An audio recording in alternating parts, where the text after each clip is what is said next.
What's up, everybody? It's Monday. Are you ready for a kick-ass episode? Yeah, me too. Before we get into it, who is this episode brought to you by? Let's do a Q&A. Is it either A, Black Rifle Coffee, or B, Black Rifle Coffee? That is correct. Like I said the last episode, holiday season is coming right around the corner. Stocking stuffers, coffee subscriptions, maybe the love of your life needs a coffee mug. I don't know. Maybe they need a hat. Maybe they need a scarf. Maybe they need a bag. I don't know what the deal is. But what I can tell you is I love Black Rifle Coffee, not just for the coffee, even though I do enjoy that. More so, I love it for the people that founded the brand and what they continue to do for the veteran community. So, if you want to have awesome coffee made by awesome people, I cannot recommend Black Rifle Coffee enough. Where could you find it, you may ask? Well, you could go to any of the variety of outposts they have around the U.S., soon to be one in Kalispell, Montana. Not a big deal. Or you could go to blackriflecoffee.com and shop to your heart's delight and have it delivered right to your door. And that's it for the business side of the house on this episode. My guest today actually happens to be an employee of Black Rifle Coffee. His name is Jericho Denman. Born in Washington, D.C. as a military brat. Grew up all over the world. Enlisted in the Army in 97, knowing that he wanted to be a Ranger after basic training and airborne school. He completed the assessment and selection process for the 75th Ranger Regiment and was assigned to the 2nd Ranger Battalion, Fort Lewis, Washington. He served in the Ranger Regiment for 15 years, deployed to combat 15 times in Iraq and Afghanistan from 2002 to 2012 as a weapons squad leader, rifle platoon sergeant, and Ranger Company First Sergeant. All total, 54 months of combat experience as part of a Joint Special Operations Task Force. Retired in 2017 and did some technical advising in Hollywood. Did some, national ad campaigns, television series, all that good stuff, and worked as a freelance journalist in Afghanistan and Ukraine. He was there at the withdrawal of Afghanistan at the airport. He was in Ukraine for about a month, and he now works at Black Rifle Coffee as a content producer and lives in Salt Lake City, Utah. Episode 258 with the man himself, Jericho Denman. Enjoy. Okay, got the red smoke. Gun run, north and south, west of the smoke, west of the smoke. Okay, copy, west of the smoke. I'm looking at danger close now. Come on with it, baby, give it to me, I need it. You're cleared hot. Copy, cleared hot. Dude, tell me about the Military Influence Conference, Military Influencer Conference that you just got back from in Vegas. It's one of the most beautiful experiences I've ever had in my life. Just being inspired. Ranger panties everywhere? Or tell me about it. Being influenced. I have 19 different new pre-workouts I'm going to start taking. I actually bring that up because I saw you post about it in one of your Jericho things that you put on social media. I assumed and hoped deeply that you were joking. I don't remember the context, but if it was anything remotely positive, then I was joking. What would, let's say hypothetically, that there was a military influencer conference? What the fuck would they talk about? I think for the most part they try to figure out ways to make the experiences they had 20 years ago take the place of relevance or competence in their new career fields. And pre-workouts. Yeah, and selling pre-workouts.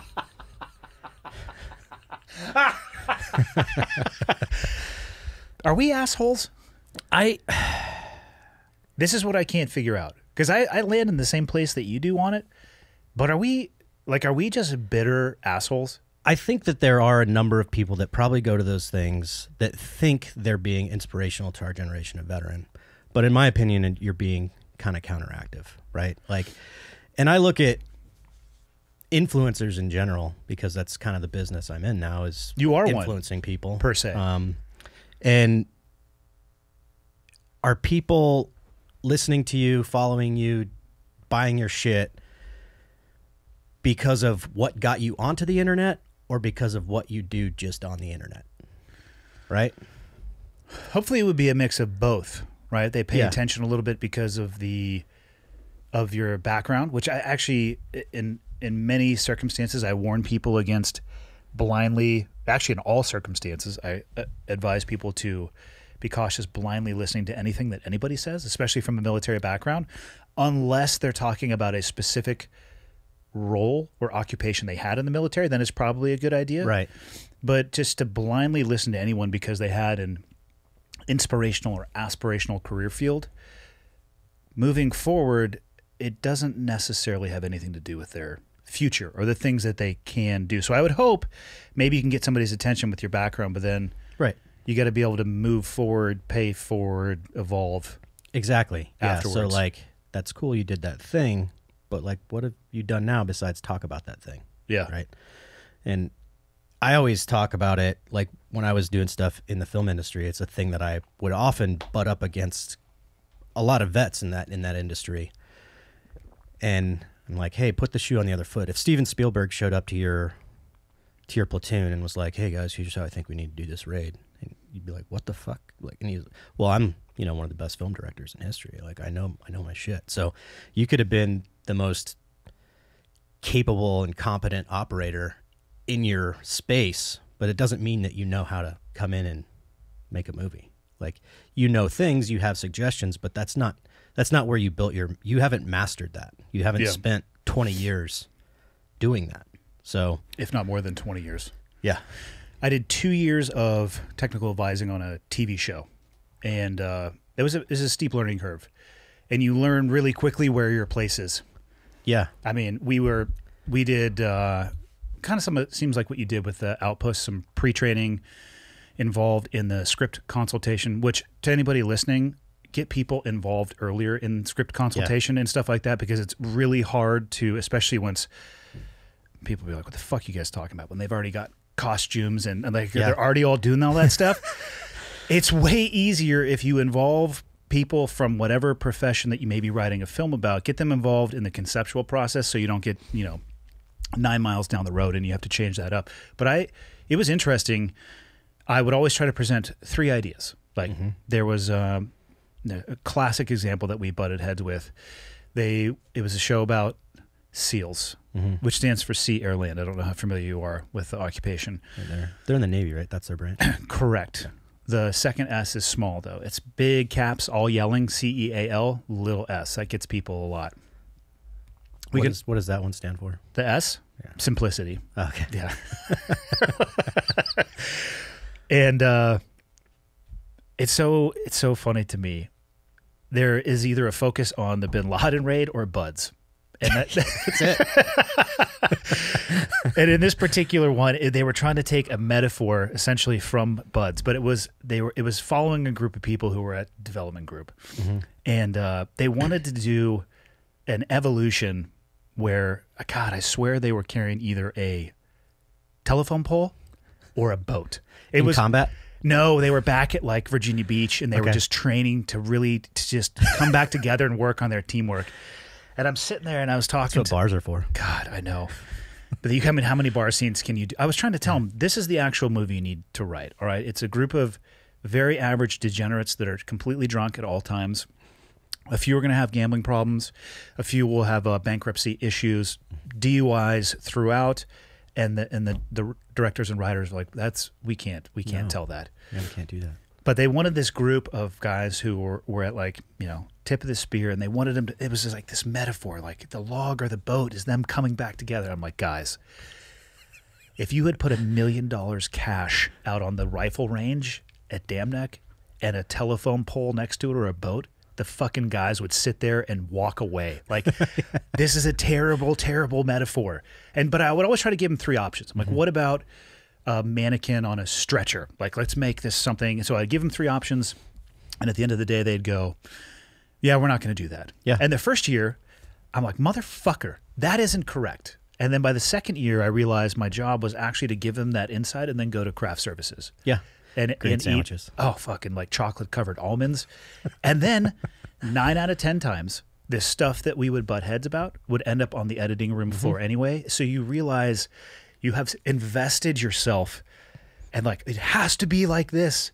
And then your role is to give them the insight, and then you turn it over to the people who actually make the movie, or in this case, a TV show, and say, you know what, man, I've done the best that I can, and also leave my name off the fucking credits. Yeah, yeah. I've got a couple of those. Yeah. I think they're in the credits, but they're like way down there. Or you can give yourself an ulcer. It took a little bit of time for me to figure that out. Yeah. I didn't really have much gray hair. I don't have a lot now, but I had zero before I started the Outpost. That gave me some. Yeah, and you've been there, you see it. It's the same, like measure twice, cut once. Yep. Like, but there's so, a lot of times just, it's very compartmentalized. So like, in my experiences, compartmentalized. So like, oh, we don't want to bring this guy on and pay him this much per month, and we're this far out. We don't need him until we get the actors there to train him. It's like, cool. Well, you just ordered all the wrong guns. Yeah. So you got to switch those out. How much did that cost? Yeah, I didn't know the Taliban were rolling with MP5 SDs. Good job. They found that.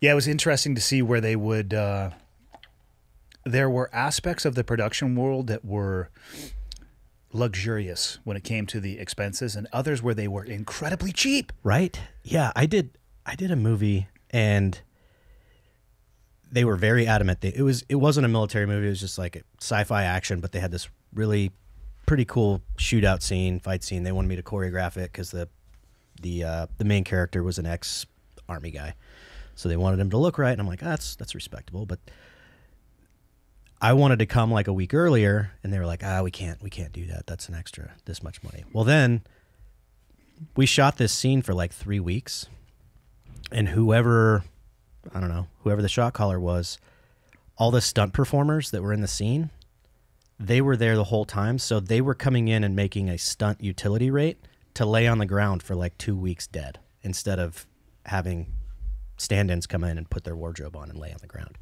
So you like, it's sometimes, and I'm kind of being a hypocrite because I'm like, I could do this better than you could, but it doesn't take it takes like a fresh set of eyes and like a different set of eyes. But that's not to say I think I could like walk in and direct a movie tomorrow. I 100% could not. Yeah. At best, I could provide low-level tactical guidance, and I tried to do my best to protect anything that could be considered like modern when it came to tactics. Yeah. They'd be like, well, so it's you and me, Andy. We're going to clear this room. How are you going to do it? I'm like, first off, you write movies for a living.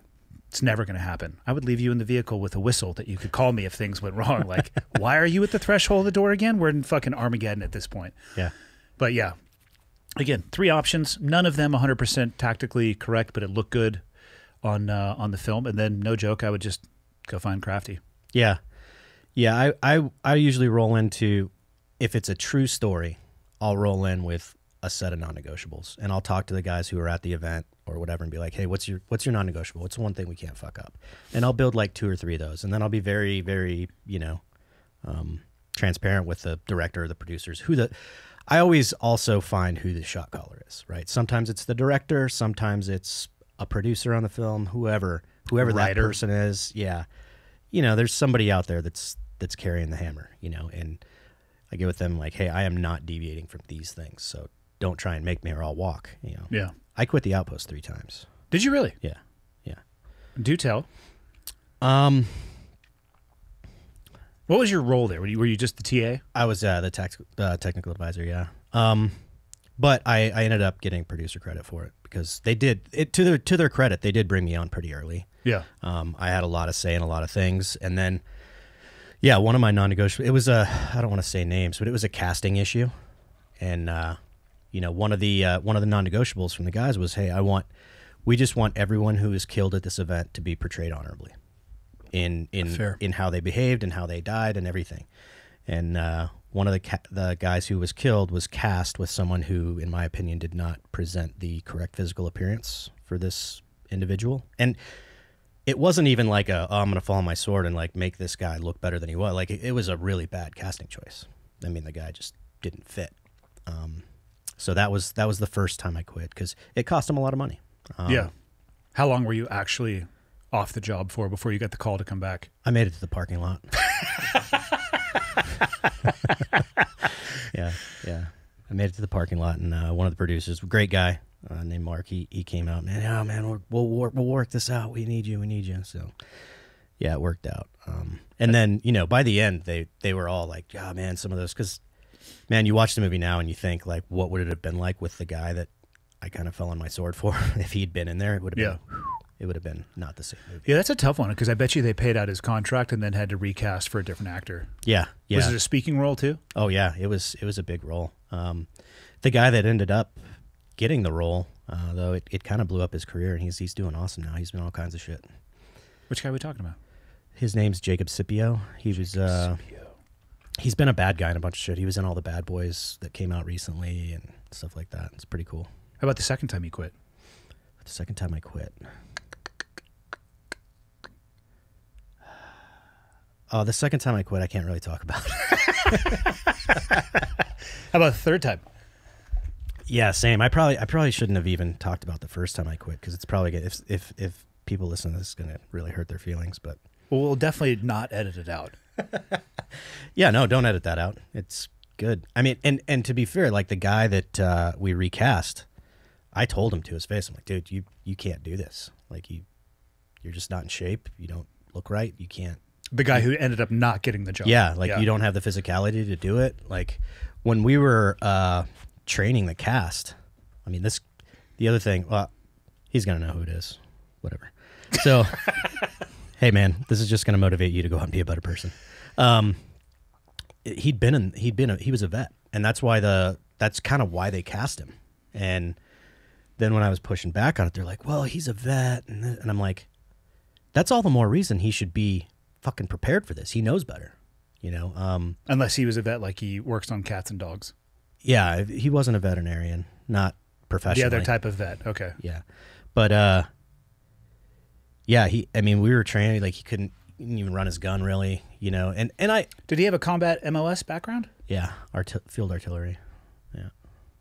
But, well, you know as well as I do, it's very hit or miss. Yeah, for that, like, yeah, you run your rifle like twice a year in some of those units. You know, like you go out and you shoot your 40 rounds at a qual range, and then that's it. And so, you know, not to beat up on the guy, but also he should have known better. Also, if you're going to rely on your veteran card, if you will, my personal opinion is you should hold yourself to a much higher standard. Absolutely. That is what people expect of you, and it sucks to see the opposite of that. And I don't, trust me, we shouldn't spend this whole multiple hours shitting on the veteran community, even though I know we're both capable of it, because I am super proud of being a part of that community, but it fucking drives me nuts watching some of the behavior of people completely and utterly trying to manipulate and live in that space of what I used to do. Look at my disabled veteran license plate, which there's fucking nothing wrong with that whatsoever, with my Mullen Lobby sticker in the fucking back and the Punisher skull right next to it and 3/4 of your vehicle wrapped in fucking subdued American flag. Mm-hmm. And you step out and you're well outside of fucking height weight standards. Mm-hmm. You're fucking mammoths. And you treat people like shit and you have military flair everywhere. It shits on everything. Yeah. Yeah. And when I first left, when I first retired and was, you know, in business with a few veterans and stuff, and it started to all, like, they will self-identify immediately. The people who are entitled, or, you know, I remember one instance, I talked to this guy and I was like, you see your service as an entitlement, I see it as a responsibility, right? Like, we are an example, and everybody that comes after you when you have an interaction with someone in the professional community is going to base their opinions of the next veteran they meet based off of you. That's just human nature. And it's really not that hard what people expect from us. They expect us to be basically two things: on time and well-groomed. If you think about it, that's what they think a veteran is. Like, show up in the right place with the right stuff, not looking like a bag of shit. You do those things, you're already ahead of like 80% of the world. And it's wild that those are the things we bring to the table, but a lot of dudes will just like, I'm a vet and I'm going to like place my whole relevance on that fact, but I don't do the things that made me successful in that world. It's wild. I was sitting at the local DMV here, even though I don't think they call it that. I think they call it the MDV, Montana Department of Vehicles. That probably got somebody a promotion, changing that name. And I have a little bit of an in there.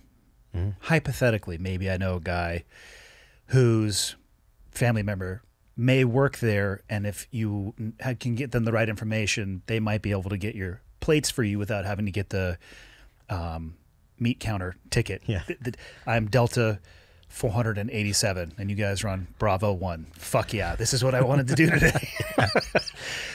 And allegedly, or hypothetically, I had texted some information over, so I went to go get some plates, and there was somebody up at the window. I recognized who the person was I'll be getting the plates from, and I was just kind of sitting there, and it was a powerful reinforcement to me of what I don't want to be, and I will put this out there as a recommendation to any veteran, even though I'll get hate for it, but don't be this person. And this person was at the window. They were definitely in a generation before us, but military jacket, military type jacket with military patches, hat on that said, I think it said Vietnam War veteran. And he was, while this woman was typing away, everything that he said somehow tied into, well, I know this person, and they like me to come to parties, because I'm a pretty interesting character, because I can talk about my service and this, that, or the other. And, disabled, I need my disabled veteran plate on this because, like all of my buddies from West Point, we all have Corvettes, and we all get, and I'm just sitting there listening, minding my own fucking business, kind of just thinking about what was going on. And a portion of me, actually, it was sad. Because that person, to a degree, and I would estimate to a large degree, is fucking living in the rearview mirror for sure. Like, I have no idea actually what their service entailed. If I had to guess, though, I'd say 4 to 8 years. But that 4 to 8 years encapsulates who they are and everything they've done for it. Because every story was literally, oh, I know this politician because, oh, I'm a vet. He said the word vet fucking 10 times. So... And at this particular MDV, you can only do 2 vehicles per meat counter ticket. Okay. He had to do 3. So he got up in the middle of all of this to go get another meat sticker. And I hopped up and I was like, hey, how's it going? And she was like, oh, hey, I figured it was you. So she hands me the plates, and this guy comes back. He's like, you're not jumping in front of me, are you? I'm a veteran. I was like, shut up. Yeah. I'm like, hey, man. That's awesome. Like, thank you for everything that you did. He's like, oh, I'm just joking with you. I just like to, give the millennials a hard time. I was like, that's awesome. Have a great day. And I just walked out. And I almost jumped down this motherfucker's throat. Yeah. But I didn't. Yeah. Because for me, it was just a powerful lesson. And it's a lesson for everybody else. Like, be proud of your service. But find something to do beyond that. There's so much more life in your windshield than there is in your rear view mirror. Yeah. And that's not to say, like, forget about it. I mean, one of the things that makes me so kind of fulfilled in life right now is I'm using the stuff that I learned in the military to further my life now, to make my life a richer thing, like discipline and physical fitness and just like people skills, leadership, all those things that you pick up there. You don't have to leave them behind. You just take them with you and shut the fuck up about, And it catapults you past, like you said, if you show up on time with the right shit, you're crushing 80% of people. Yeah. That barrier and bar is so fucking low, but it's so true. Yeah. It is absolutely so true. And I see that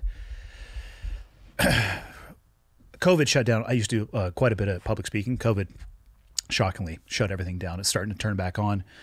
When I go and I talk with leadership individuals like C-suites or even mid-level management teams, it almost always comes down to this, like, what do I do with my people? And if you were to distill it down, it's like they don't show up on time and they don't have the right shit. Yeah, it's not. Yeah, don't be late, don't be light, be in the right uniform. That's like, I learned that day one in RIP, and that's wild. Pretty much takes you anywhere you need to go. It's wild, but it's also a double-edged sword. You find that people can fall back on it, and I'm really thankful that as a country, the vast majority of people I run into are incredibly patriotic, and they will do almost anything that they can to help veterans in the veteran community. But if they have enough poor experiences, I find that door actually swings really hard shut, and it won't open up again. And I think that's the risk of what I would guess is the very small minority trying to manipulate that particular system. It fucks everybody else that's behind you. Yeah. And I don't think we also like to kind of demonize ourselves, or like, which is, I think, a healthy thing growing up the way I did. Like if I'm talking about myself in a positive light, I get uncomfortable. But you look back and we think about when I was a youngster, when I was in like high school or whatever, or even a young Army guy, and we talk about, I read a shitload of Vietnam alert books, right? And then when I was in the Army, I started watching Band of Brothers. And they also probably experience these same things. I think just social media like amplifies it. You know what I mean? Yeah. Like Gary Linder was a, Lima Company 101st LERP in Vietnam, wrote a bunch of books. Stands for Long Range Reconnaissance Patrol. Were they the predecessors of the Rangers? They were actual Rangers, yeah. Okay. But they, and there were two types of LERPs in Vietnam. There was LRP and LRRP. So What was the difference? the lack of reconnaissance. Sometimes they were just hunter-killer teams. So they would go out and, like, they would call it a heavy team. So, like, a few more guys, and they would go out just solely to do ambushes instead of recon stuff. So I'm pretty glad that we missed that war. I think it would have been awesome. I think the warfare would have been awesome. I despise the jungle. Oh, yeah, everything. God, that's... It's biting you, it's stinging you, it's stabbing you, it's stealing your fucking gear. Yeah. Whether it's like branches or monkeys running off with your GPS, like it's the worst. Yeah, I when I got to Ranger Town, I missed going to the last rotation of the Jungle Operations Training Center in Panama. I missed that by like a month. I went down didn't there. have to go. You Oof. didn't miss out on shit.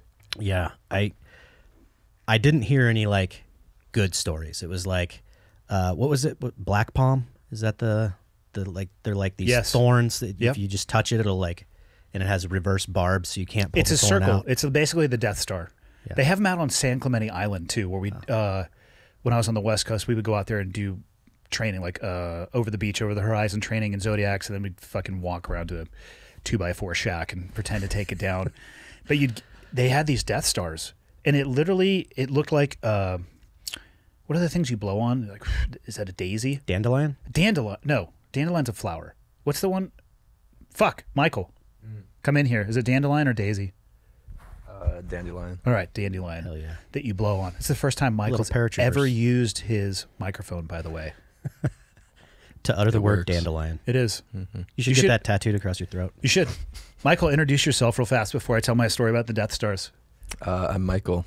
What's your, well, you don't have to have your last name. What's your social media? Do you do any social media, Michael? I do social media. What's your Instagram name? I think it's just Michael Shelton. You're not sure? No, it is Michael Shelton. Okay, good. Yeah. Let's be a little bit more positive. So, yeah, for anybody Your head listening. on the way in here? Yeah, for anybody listening, fuck with Michael instead of me on Instagram. Perfect. So, nice. dandelions and the Death Stars, you would walk through these bushes because this is, of course, like one person in the patrol had night vision, and it probably was like a PVS like 18, and they're up there, or it was mounted to their goddamn fucking M16A1. Or their 240. And so you would just hear, ah! And then you'd look back and somebody would reach down to grab it. And then they go, ah, because it's stuck in their hand. And you had to get another buddy with a Leatherman to come pry this shit out. Yeah. It was, or otherwise you'd be like, ah, ah, ah. Fucking absolute worst. It's the little things. It's the little things. Yeah. The jungle sucks. I didn't go there, but I did do the jungle in Thailand, which was kind of like nostalgic because I was like, man, it's like I'm in Vietnam right now. This is cool. But also like it's horrible. It's bad. Yeah. We had to evac a bunch of dudes for being heat casualties. In the jungle? Yeah. Yeah, and we were true, like, that was in the 90s, like true 90s Rangers where we were like, fucking our rucks aren't heavy enough. Let's throw some more shit in here. So I infilled into that field problem with like 12 quarts of water. And I drank that all by like 4. And we infilled that morning. Yeah. And we were like, oh, fuck. And then dudes just started fucking plopping down. It was like 110, and it's like the That's what I'm jungle saying. kind of like locks it in. Like the warfare that occurred over there seems to be amazing. The environment, I think I'll take the desert. When I talk to people, I really dug Iraq because it's like you're in a city. Like, you don't Well, really depending on deal where with- you are. Yeah, but for most of them, it's like you're on sidewalks and paved roads and, same dangers, but it's just a little more convenient. Yeah. You know. Yeah, there's no black palm. Yeah, none of that. There's just there's the black water, the black goo. Yeah. Yeah, that you don't want to get in, but other than that. One of the favorite podcasts out of the 200 plus I've done so far was with Mike Glover and John Strykermeyer. The stories of the MACV-SOG, holy shit. Yeah. They need to retroactively give a Medal of Honor to each one of those motherfuckers because what they were doing. Yeah, like, hey, you're going to go, what do you mean, me and my team? No, you. You're just going to go. You and you're gonna, maybe 3 Indige. You're going to go assassinate this guy. Where, well, you're going to have to, like, jump in and then walk out because we can't get any rotary wing aircraft up there. Like, it shot. Like, what? Yeah. Also, your backup, here's the slide for your backup. Like, sir, that slide's empty. Like, yeah, we understand. How am I going to nav here? Well, here's your map. And, Yeah. And this is a compass. Yeah.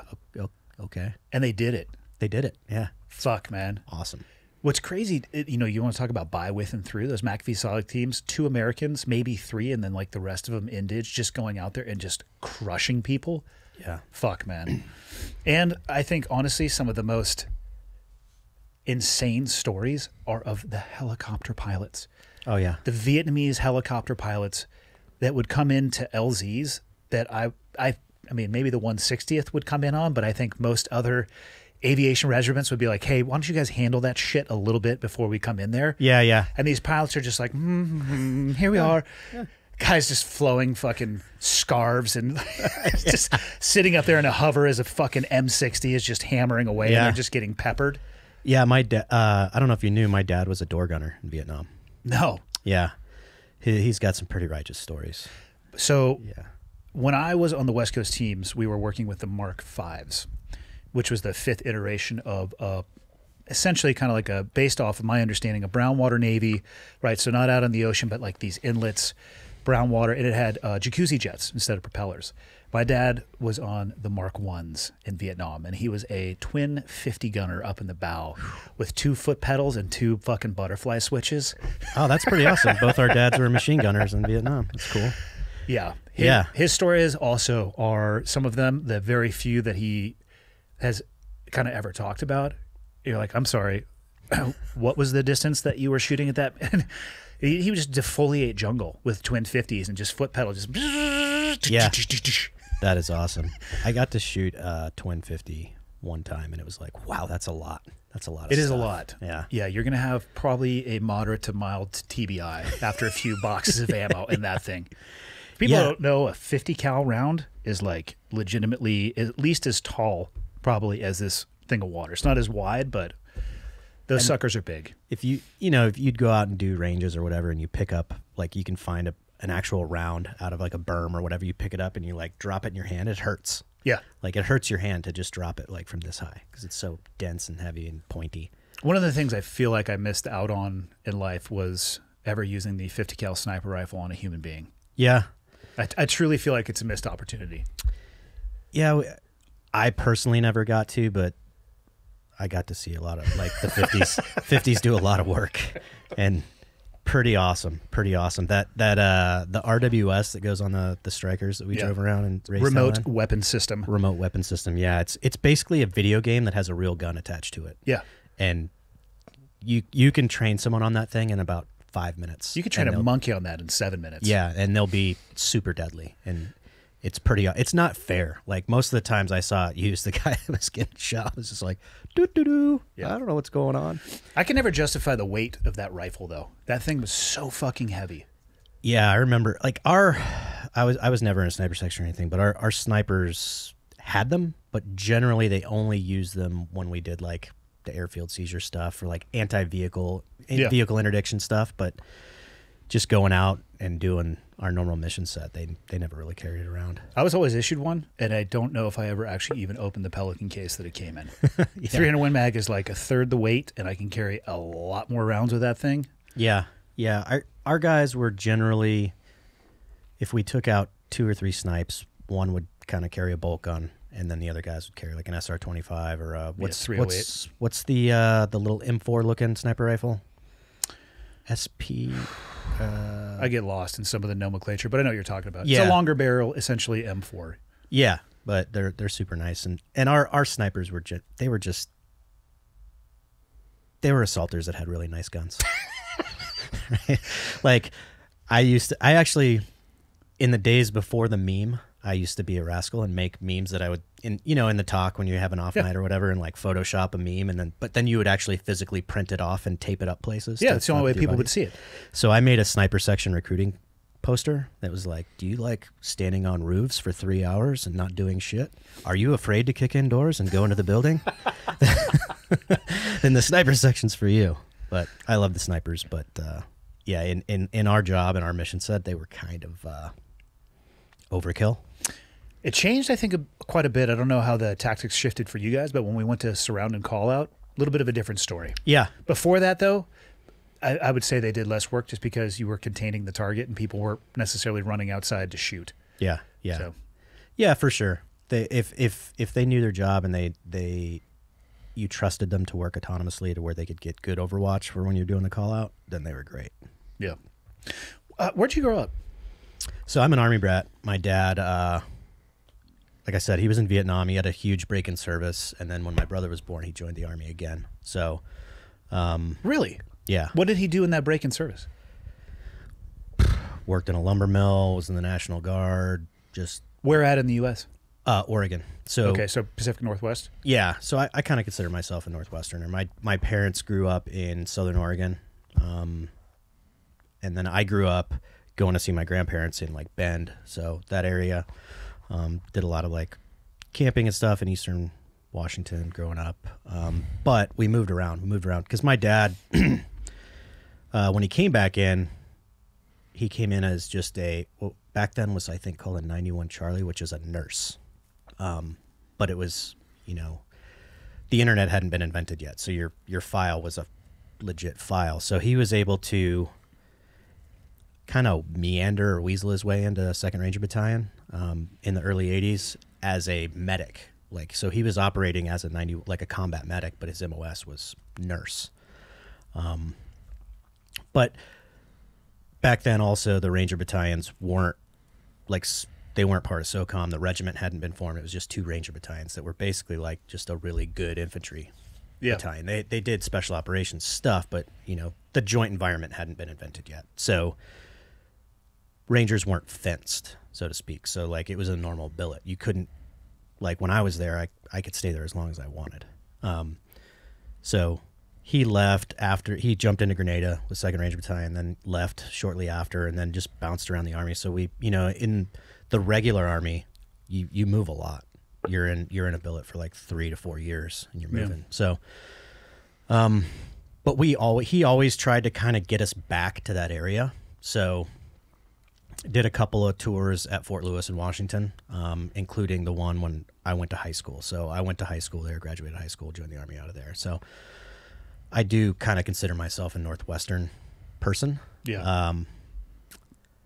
But I don't have any family left there or anything. So How did your dad's Vietnam service impact him?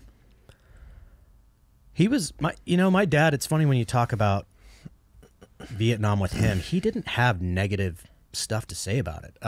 The community he grew up in was really Southern Medford, Oregon, Central Point, which was super patriotic. So, when he got back, he didn't experience any of the, people spitting on him. They were all like, "Hey, welcome home." Like, How about his personal experiences, though? Did his service and the required, activities and the execution of that service sit with him okay post Vietnam?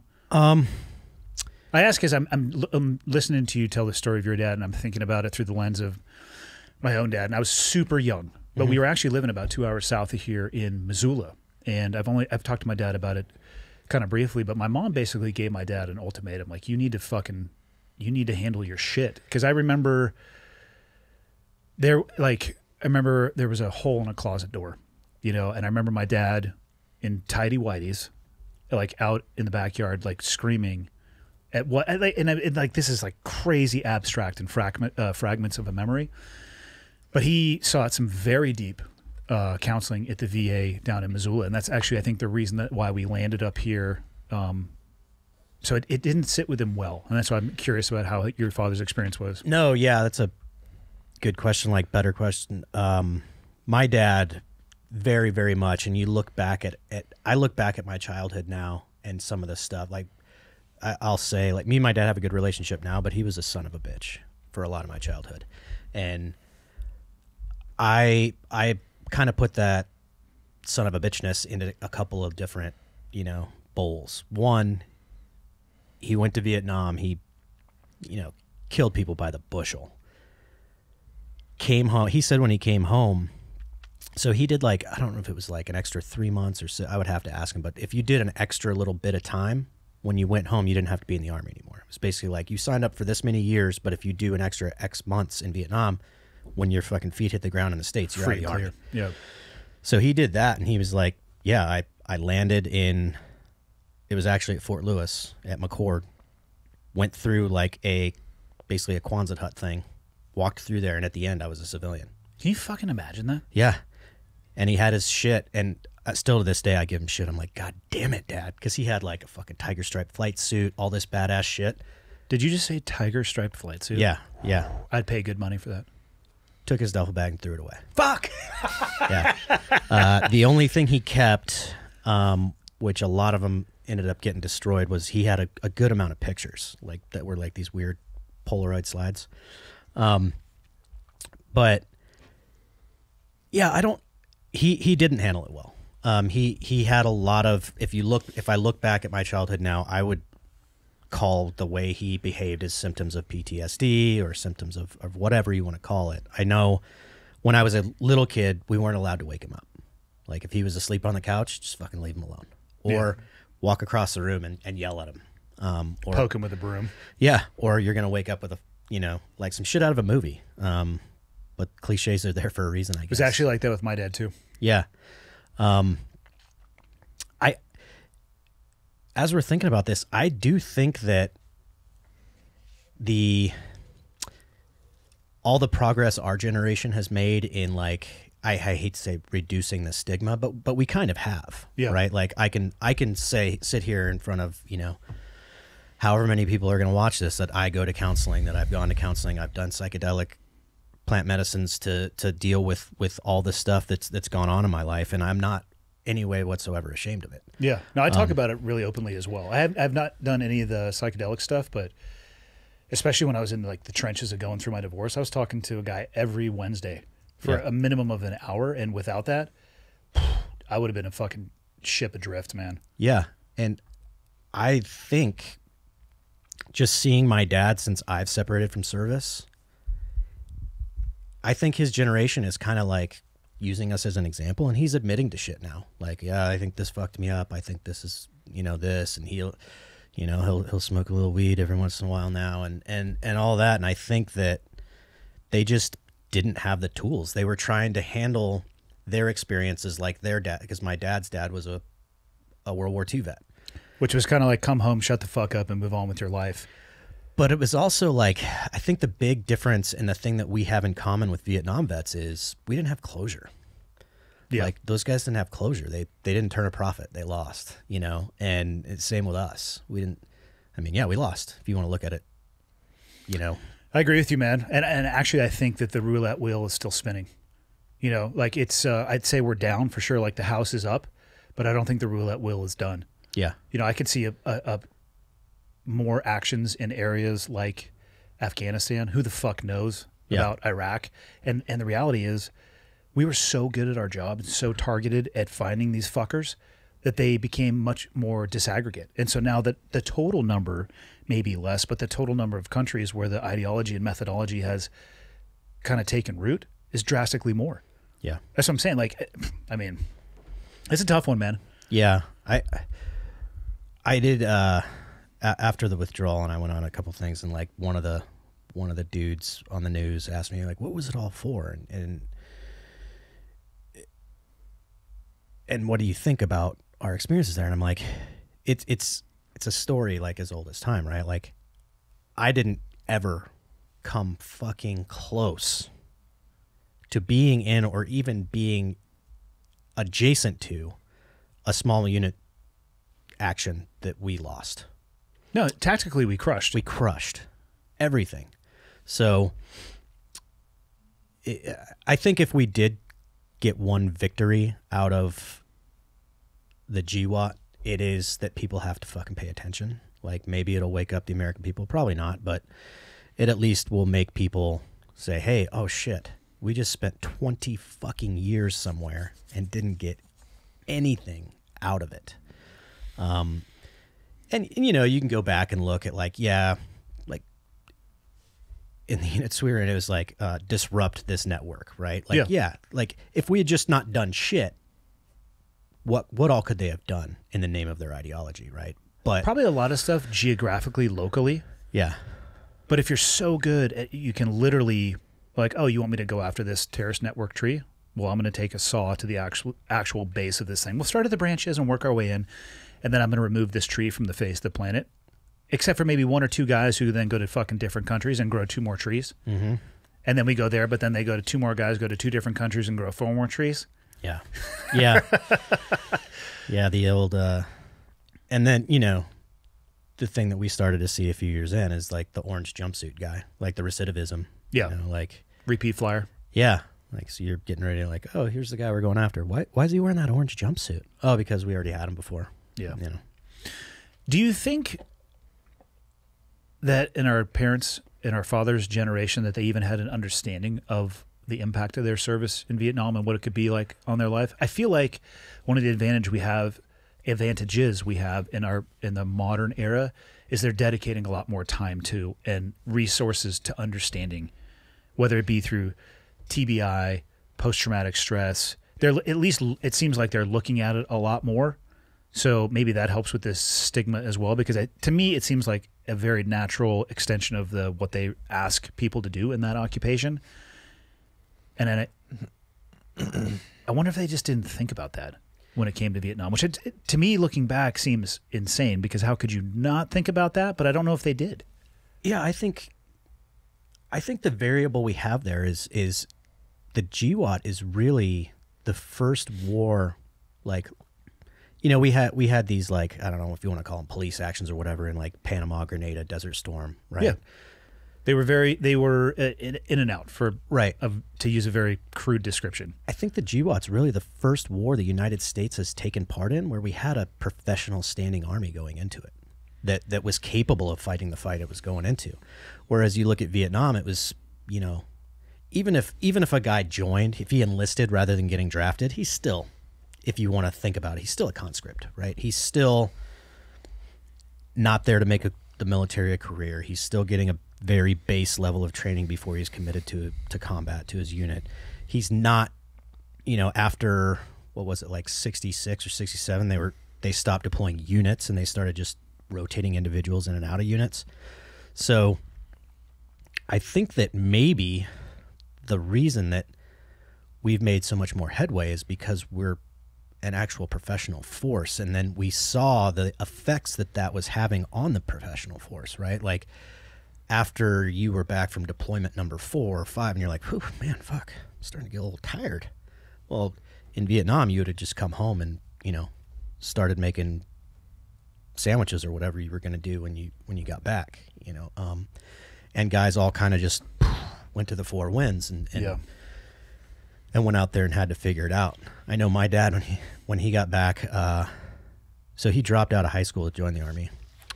And when he got back from Vietnam, he tried to go back to high school. That lasted like 3 days. I think he actually got in a physical altercation with his gym teacher.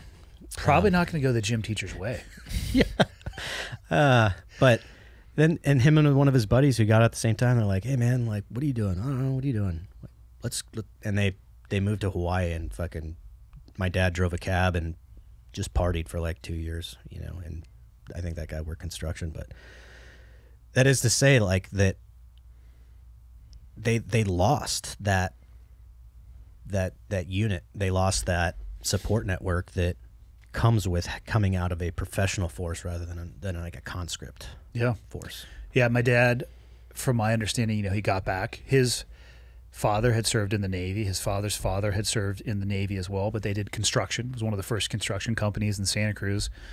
So he went back to working for him.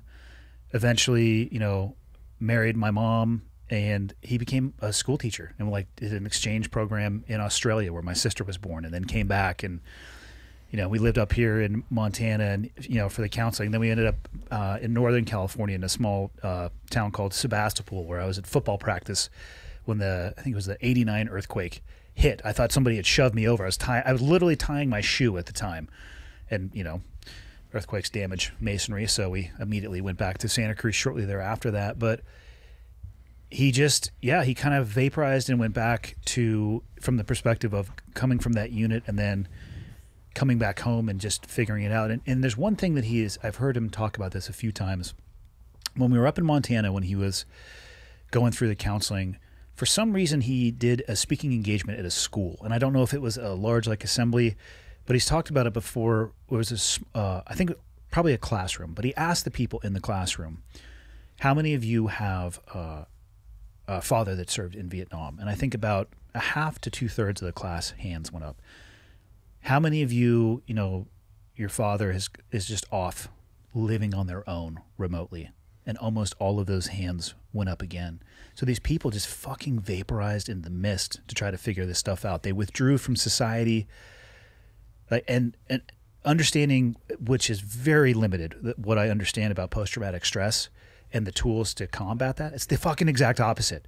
Like the social isolation is not going to help anything. If COVID showed us anything, social isolation, not a good idea even for healthy people, but for people who are coming back and losing that sense of tribe and then just, fuck, man. Yeah, I think I often have to remind some people in my life, I'm doing great right now. I haven't always been doing fucking great.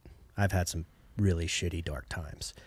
And if I go into that space and I think about my mindset at that time, and then I think about that, and then I think about all my friends who have committed suicide or gotten in really dark places, at the end of the day, I think that them isolating themselves is, in a way, an act of service for them in some twisted way.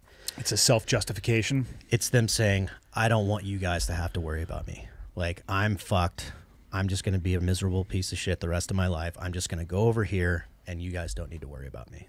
So I understand it. And I think for my dad, like I said, he had a large break in service, met my mom, had my brother, and then he went back in the Army. So, maybe there's some conversation that was had between my mom and dad in the earlier phases of their relationship or their marriage, when my mom was like, yo, what the fuck? And my dad was like, all right, this is the last place I felt like I was a part of something. I'm going to go back in. Maybe the reintegration helped, and because he had such a long timeline after that, maybe it was like a gradual off-ramp as opposed to a cliff that I think a lot of people find themselves up against, especially in that isolation. Yeah. Yeah. Like in my own transition, I left the Ranger Regiment and I had about 4.5 years left in the Army, and I got to go and I taught ROTC in New York. So I was still in the Army, but I worked with 3 other Army people, so it was like transition light, right? I still had a job to do. I still put a uniform on. I still got a paycheck. But I was really starting my transition. I was going to say, you probably had an opportunity to lift your head up and kind of look around and get a foot on each side of that line. I'm still deeply in, and I'm working on what's next for me. I had that opportunity too, because my last job was largely it was a staff job. I was an operations officer for the training detachment. The duty requirements were not astronomical. Yeah. The opportunity to see what was next. And I had been doing a little bit of moonlighting actually for CrossFit, the strength and conditioning company, just teaching seminars on the weekends. So I had already been, oh, hey, there's a whole other world out here that also shockingly pays better than the military. But I think if you work enough hours at McDonald's, it might pay better than the military. Yeah, I did the math one year. It was not pretty. Yeah. I think that time helps. Yeah. Not a lot of people get those positions, though. Yeah. And I will, the evolution of the Ranger Regiment, they got much, much, much better at doing that. And, as transitioning people out, you mean? Yeah. And then also, it was a brick wall that I ran my fucking forehead into a bunch with the senior not leadership, but senior NCOs in the regiment before I was leaving, where they're like, hey, a guy can go here and take a break. And it's like, if you were assigned to the 75th Ranger Regiment, there's no such thing as a break. We figure out ways of making everything fucking hard. So if you're in an ops job or you're a cadre or you're whatever, it's going to suck no matter what, because you still have this like looming standards thing over your head the whole time. So I recommend to guys, like, when you're about to get out, when you're about to retire, when you're about to do whatever, like, even if you go to a line unit in the regular Army, it's just so much different than being in that like hyper competitive environment the whole time. I think one of the hardest things is getting people comfortable with the idea of detaching from that hyper competitive environment that they likely had an aspirational portion of their life trying to get to. You know, this is what I've wanted to do my whole life. It's like, awesome, sir, we've wrung you dry of everything that you have to give, and on to the next. Yeah, it's hard. Like I could probably count on like one hand the amount of people who left the regiment at the time they wanted under the circumstances they wanted. And those are all regimental sergeant majors who retired. Yeah. So, you know, it's also a very good lesson my dad taught me, because he was, you know, the regiment hadn't been formed, but the Rangers were the Rangers, right? And he told me when I got there, he's like, don't ever fucking forget that the day after you leave, they don't give a fuck anymore. Not to say there's no brotherhood or anything like that, but it's show business, right? And it's a wheel and you're a cog. I mean, truly. Yeah. So I always kind of had that in the back of my head from being a young Ranger private all the way through to the end of my career there. So it didn't really, you know, smack me on the head like it does a lot of people that really... they combine it with like who they are as a human being. Like I'm proud of being a Ranger. I was proud of every day I did there, but like I also understood that I'm also Jericho. I'm not just this thing. Yeah, I tried to look at it as I rented my Trident. It wasn't actually mine. Yeah. Because at some point you got to give it back and you need to move on, unless you get a tattoo on your forehead, which I don't recommend. I do know one person who did that. Is it like black light ink, or is it real? It wasn't on, well, it was like behind their ear. Oh, which okay. is still on their head. You know, it's like neck up. Yeah. But just, you know. It's kind of a, I mean, you have a lot of fucking tattoos. Yeah. Did you guys ever play tattoo roulette? No. What's that? I was doing some training with, jump training with Air Force guys, and they like to fucking do this. They would go to a gumball machine that had stickers, though, that came out instead.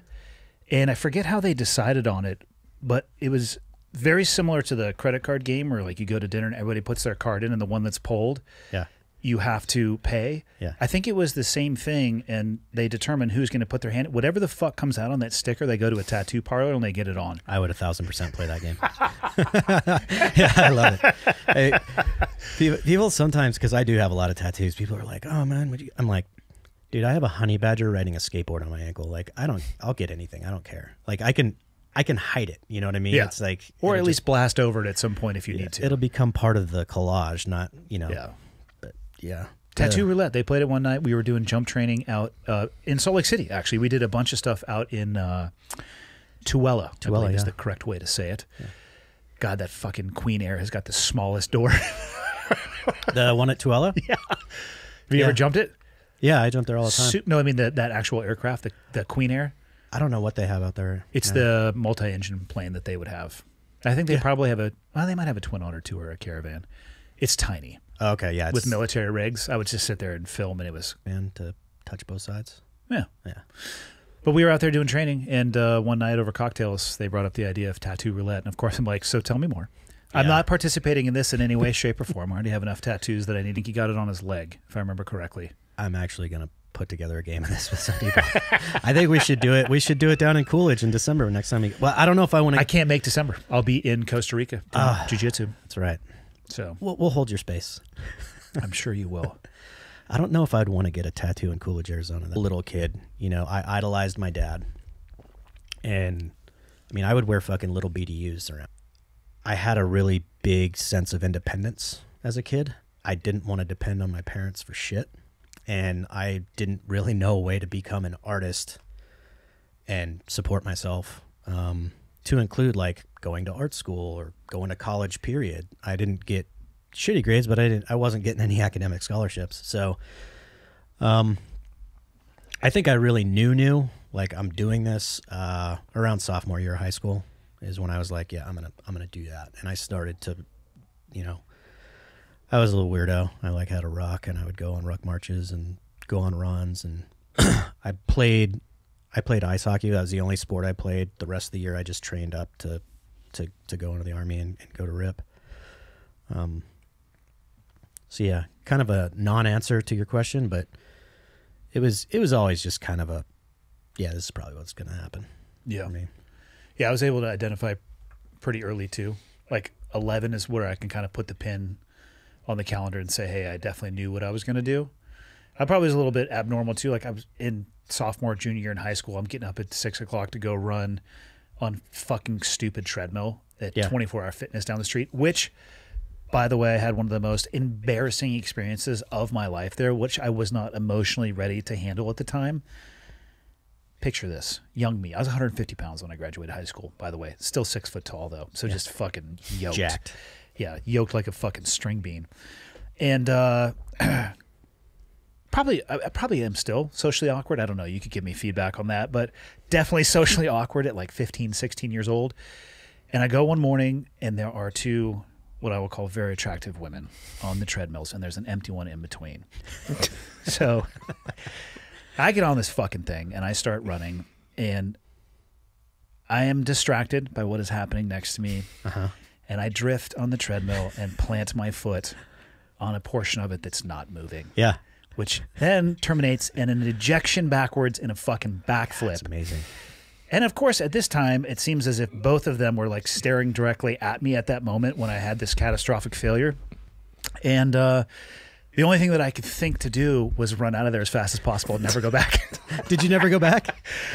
I think I went back, but it was a good 90 days before I did. It destroyed me emotionally. I think I may still be wearing scars from this. It was fucking terrible. There's no kind of embarrassed of just falling down. At like 15, 16, That's I'm even like, worse. son of a bitch. Like, if you had put me in a room with those two women, I wouldn't have talked to them. Like, I couldn't have even have mustered the fortitude to do that. And then I fucking literally ass over tea kettle backwards. I think I probably was my first combat role, and I just got up and got the fuck out of there. You're like, fuck, I blew my chance with those chicks, man. They were checking me out before that. God. That shit left a deep scar. I'm still working through it. It's fine. I'll get over it. Did not to question the interviewer, but because when I was joining, SEALs weren't famous yet, for lack of a better term. We had Charlie Sheen, that was it. Yeah.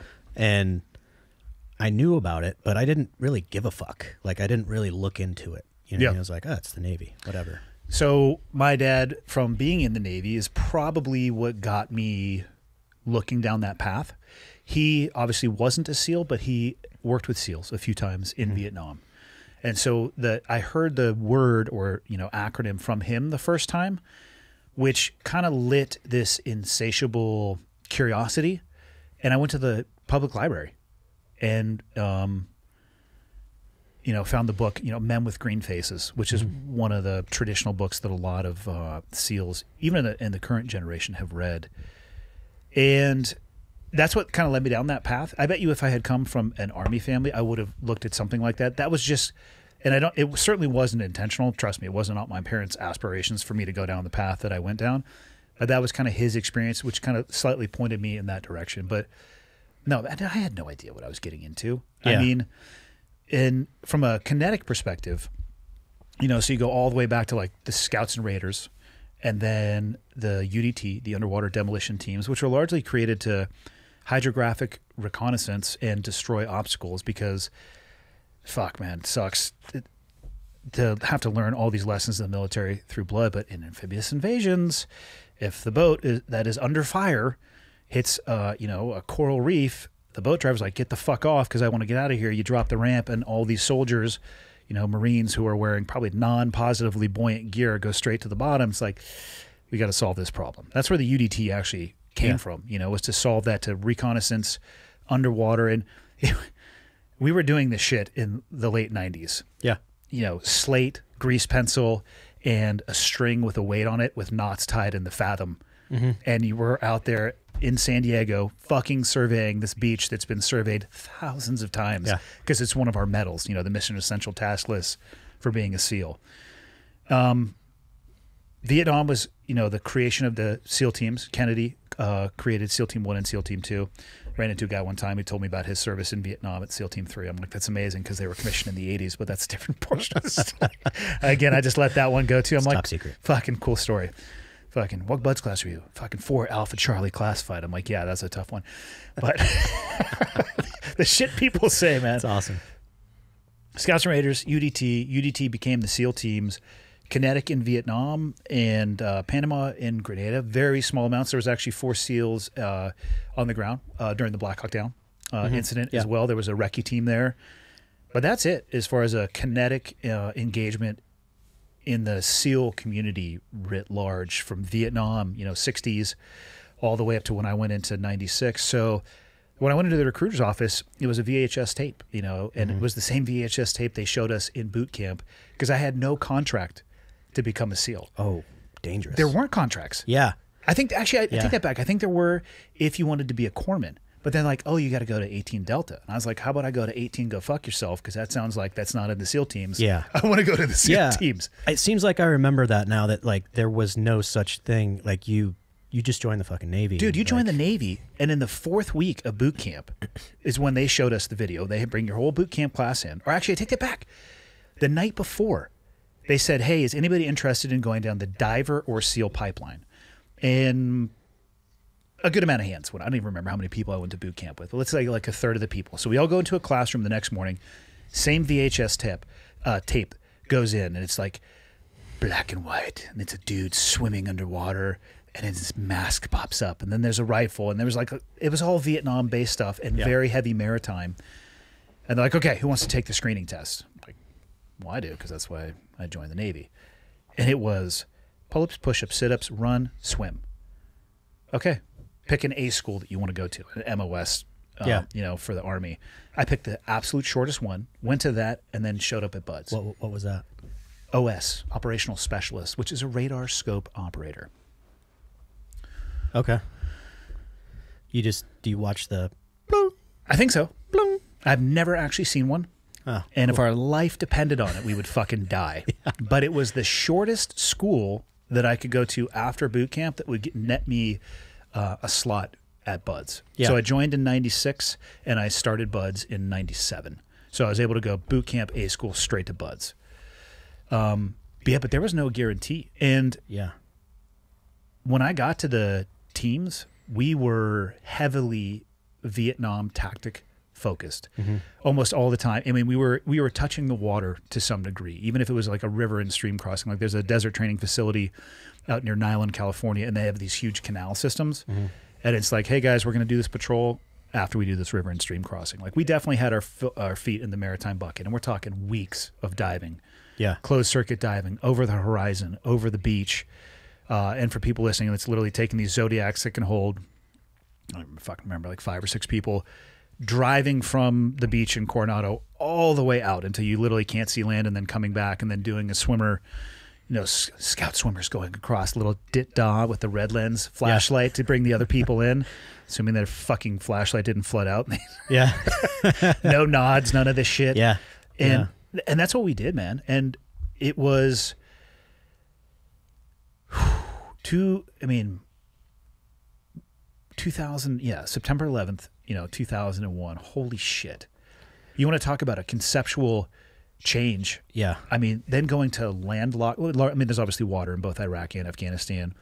And there was actually a SEAL that drowned in Afghanistan in a river. They were doing a river and stream crossing, and he got swept downstream. But what a shift, man. The SEAL community definitely was tasked with evolving at the speed of warfare, which, as you know, is pretty fucking quick. Pretty quick.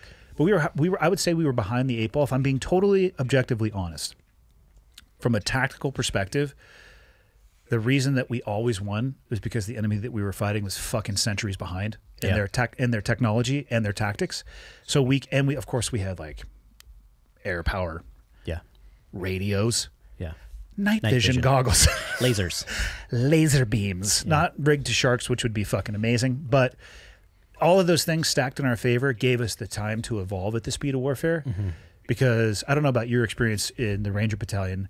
You fast forward to like 7, 8, 9, 10. That was a different enemy. And that was a different story too, because they were evolving at the speed of warfare as well. Yeah, and people were starting to support them a little more. Yeah. Financially, and But in 2001, 2002, 2003, if we had encountered the enemy that we were fighting in 7, 8, 9, 10, man, I think it would have been a different battle. I don't Yeah. think we would have lost, but it would have been a pitched battle for sure. Yeah, it would have been different. I think. Yeah, like you Yeah. say, like 8, 9, 10, like that's when you'd State sponsored. We're in gunfights and we're like, oh, these motherfuckers are aiming and they have Yeah. nods. Like they can tell what we're doing. We're like, oh, are you doing battle drill 1 alpha Yeah. against Oh, me? Are we're you doing maneuvering. fucking fire and maneuver? Yeah, Okay. that's cool. Yeah. What's cooler is this A10, bitch. Yeah. But, Blum, blum, blum, blum. Oh, whoops. but to answer your question, man, I didn't really know what I was getting into. And I don't think anybody did pre 9/11. Yeah, because I mean, honest, like a lot of the reason I joke and say the reason that I became a Ranger is because it had the least swimming in the pipeline, but it's kind of true.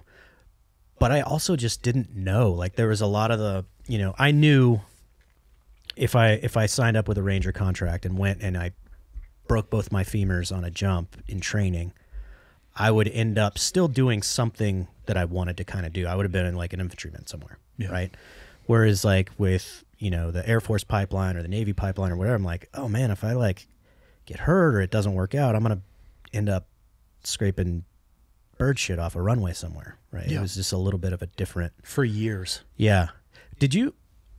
I always wonder that, like back then, did a lot of guys in the teams have Navy time? Had they been like, because one of my good friends that was a team guy, he failed Buds his first time. Yeah. Went out to the fleet and then came back. Was he and successful the second time? Yeah. Yeah, because he probably didn't want to fucking go back. Yeah.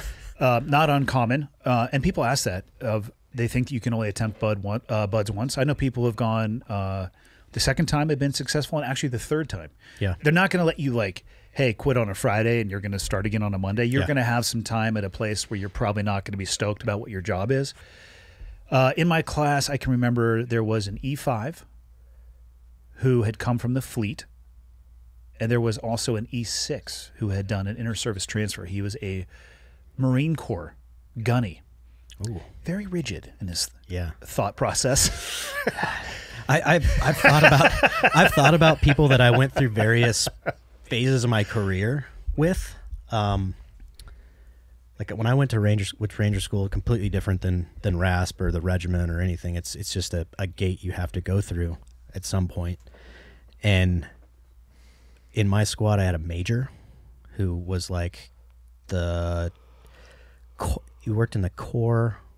He was like the 18th Airborne Corps Assistant S3 or something like that. And I'm like, what the fuck are you doing here? Yeah, what was he There doing was a there? sergeant major there. I don't know.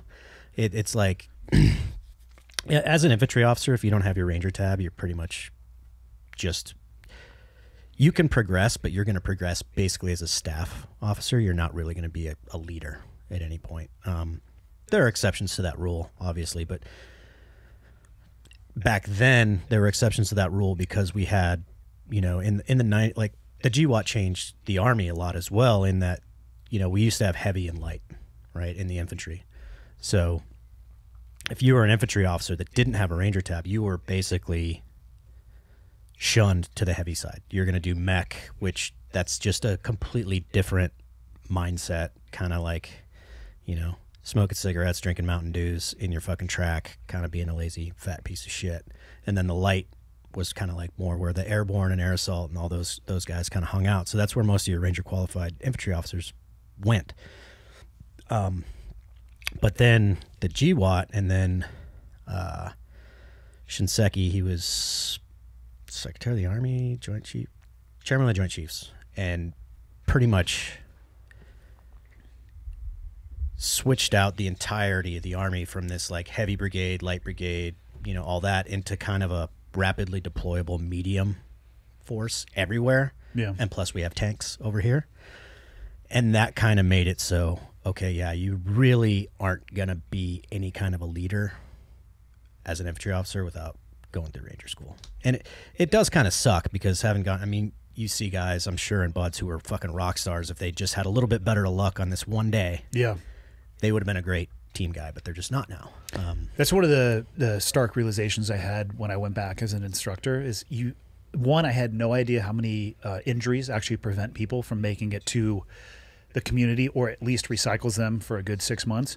And two, luck is 100% a part of it. Yeah.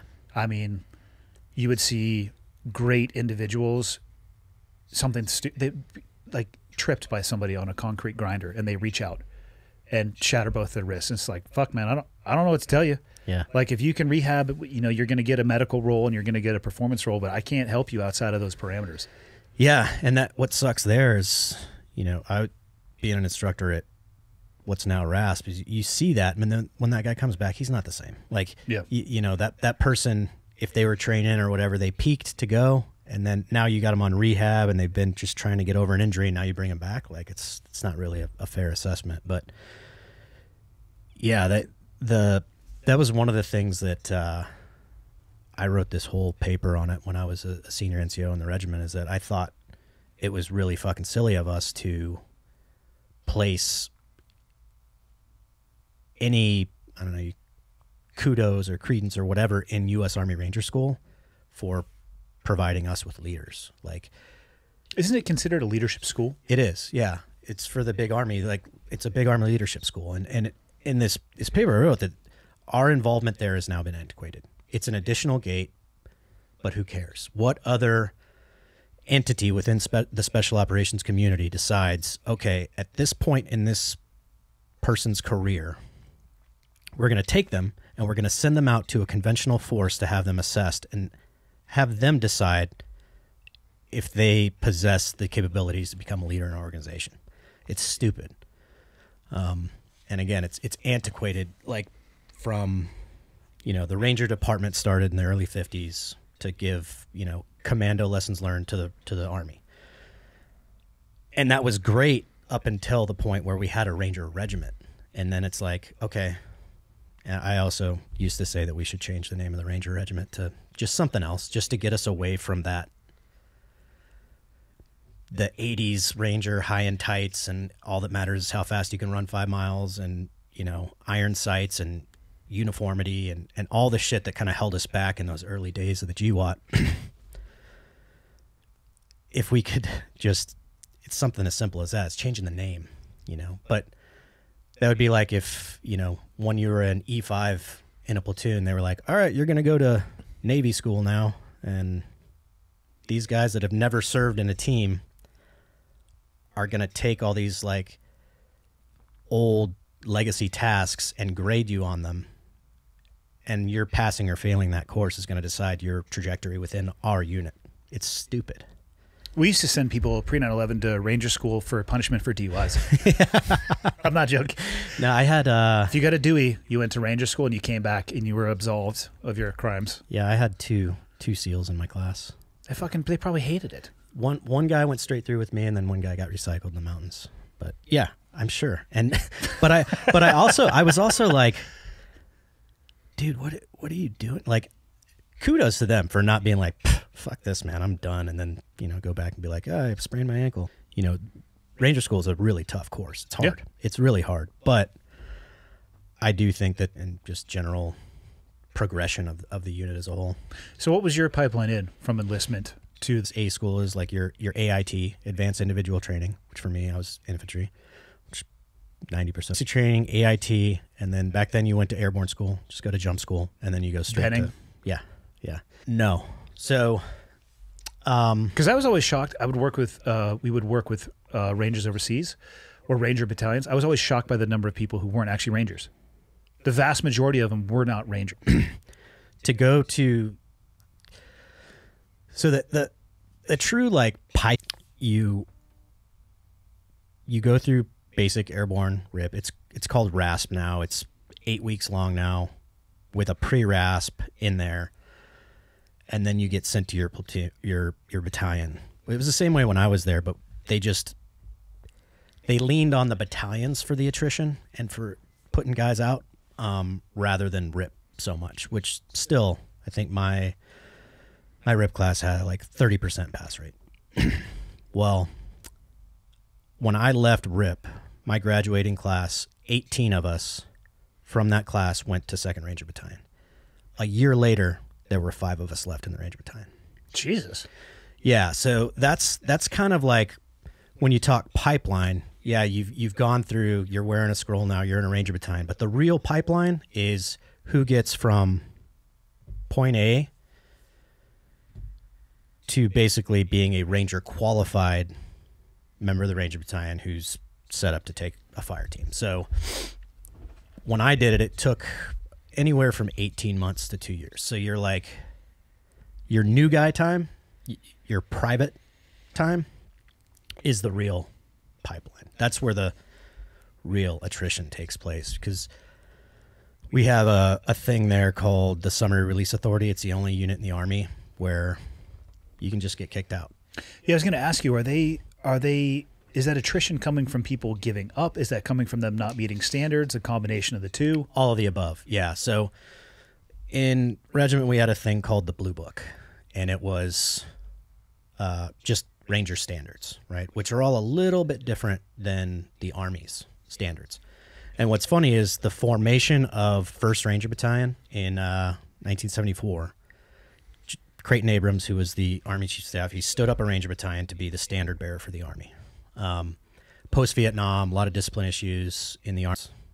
Like, you have to pass Army standards. Well, in 1984, which was, you know, in the Army, you have to get 60% in each event. 12-mile road march, 45 pounds rifle, helmet, 3 hours. It's like, they're not crazy standards, but they are to do them all the time. Yeah. Right. Your life sucks, man. If you've been through Ranger school, if you have your tab, your Ranger qualified, your team leader may give you a PT test a week. And if you fail to meet the standard, you get 30 days adaptable. Because you step into a squad, a rifle squad, as a new guy with maybe there's 1 or 2 other privates there, but you might be the only private. It might be all Ranger qualified guys who've been there a couple of years. And you've been there a week and you're going to the shoot house, right? All eyes are on you. Yeah. So you just, it's a pretty much a zero fail environment. And a lot of guys do self-select. They're like, fuck, this is just too much. Yeah. I don't like this. But it's an interesting way to do it, because there's going to be deviation in a way that those standards are applied. exactly. There is a lot. And that's a big,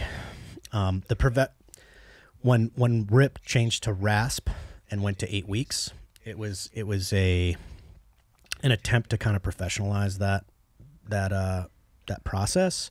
And I will say, when that happened, an additional thing happened then too.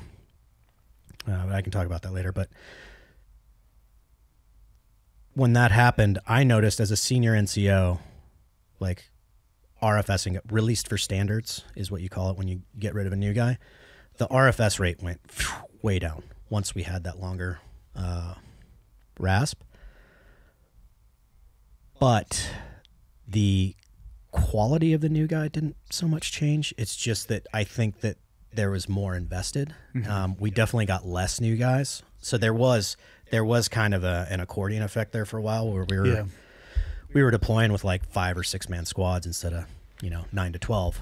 Oof. But that was fine. And then, yeah, to your point of like, if your squad leader, your team leader is just a freaking prick, or you show up and you are,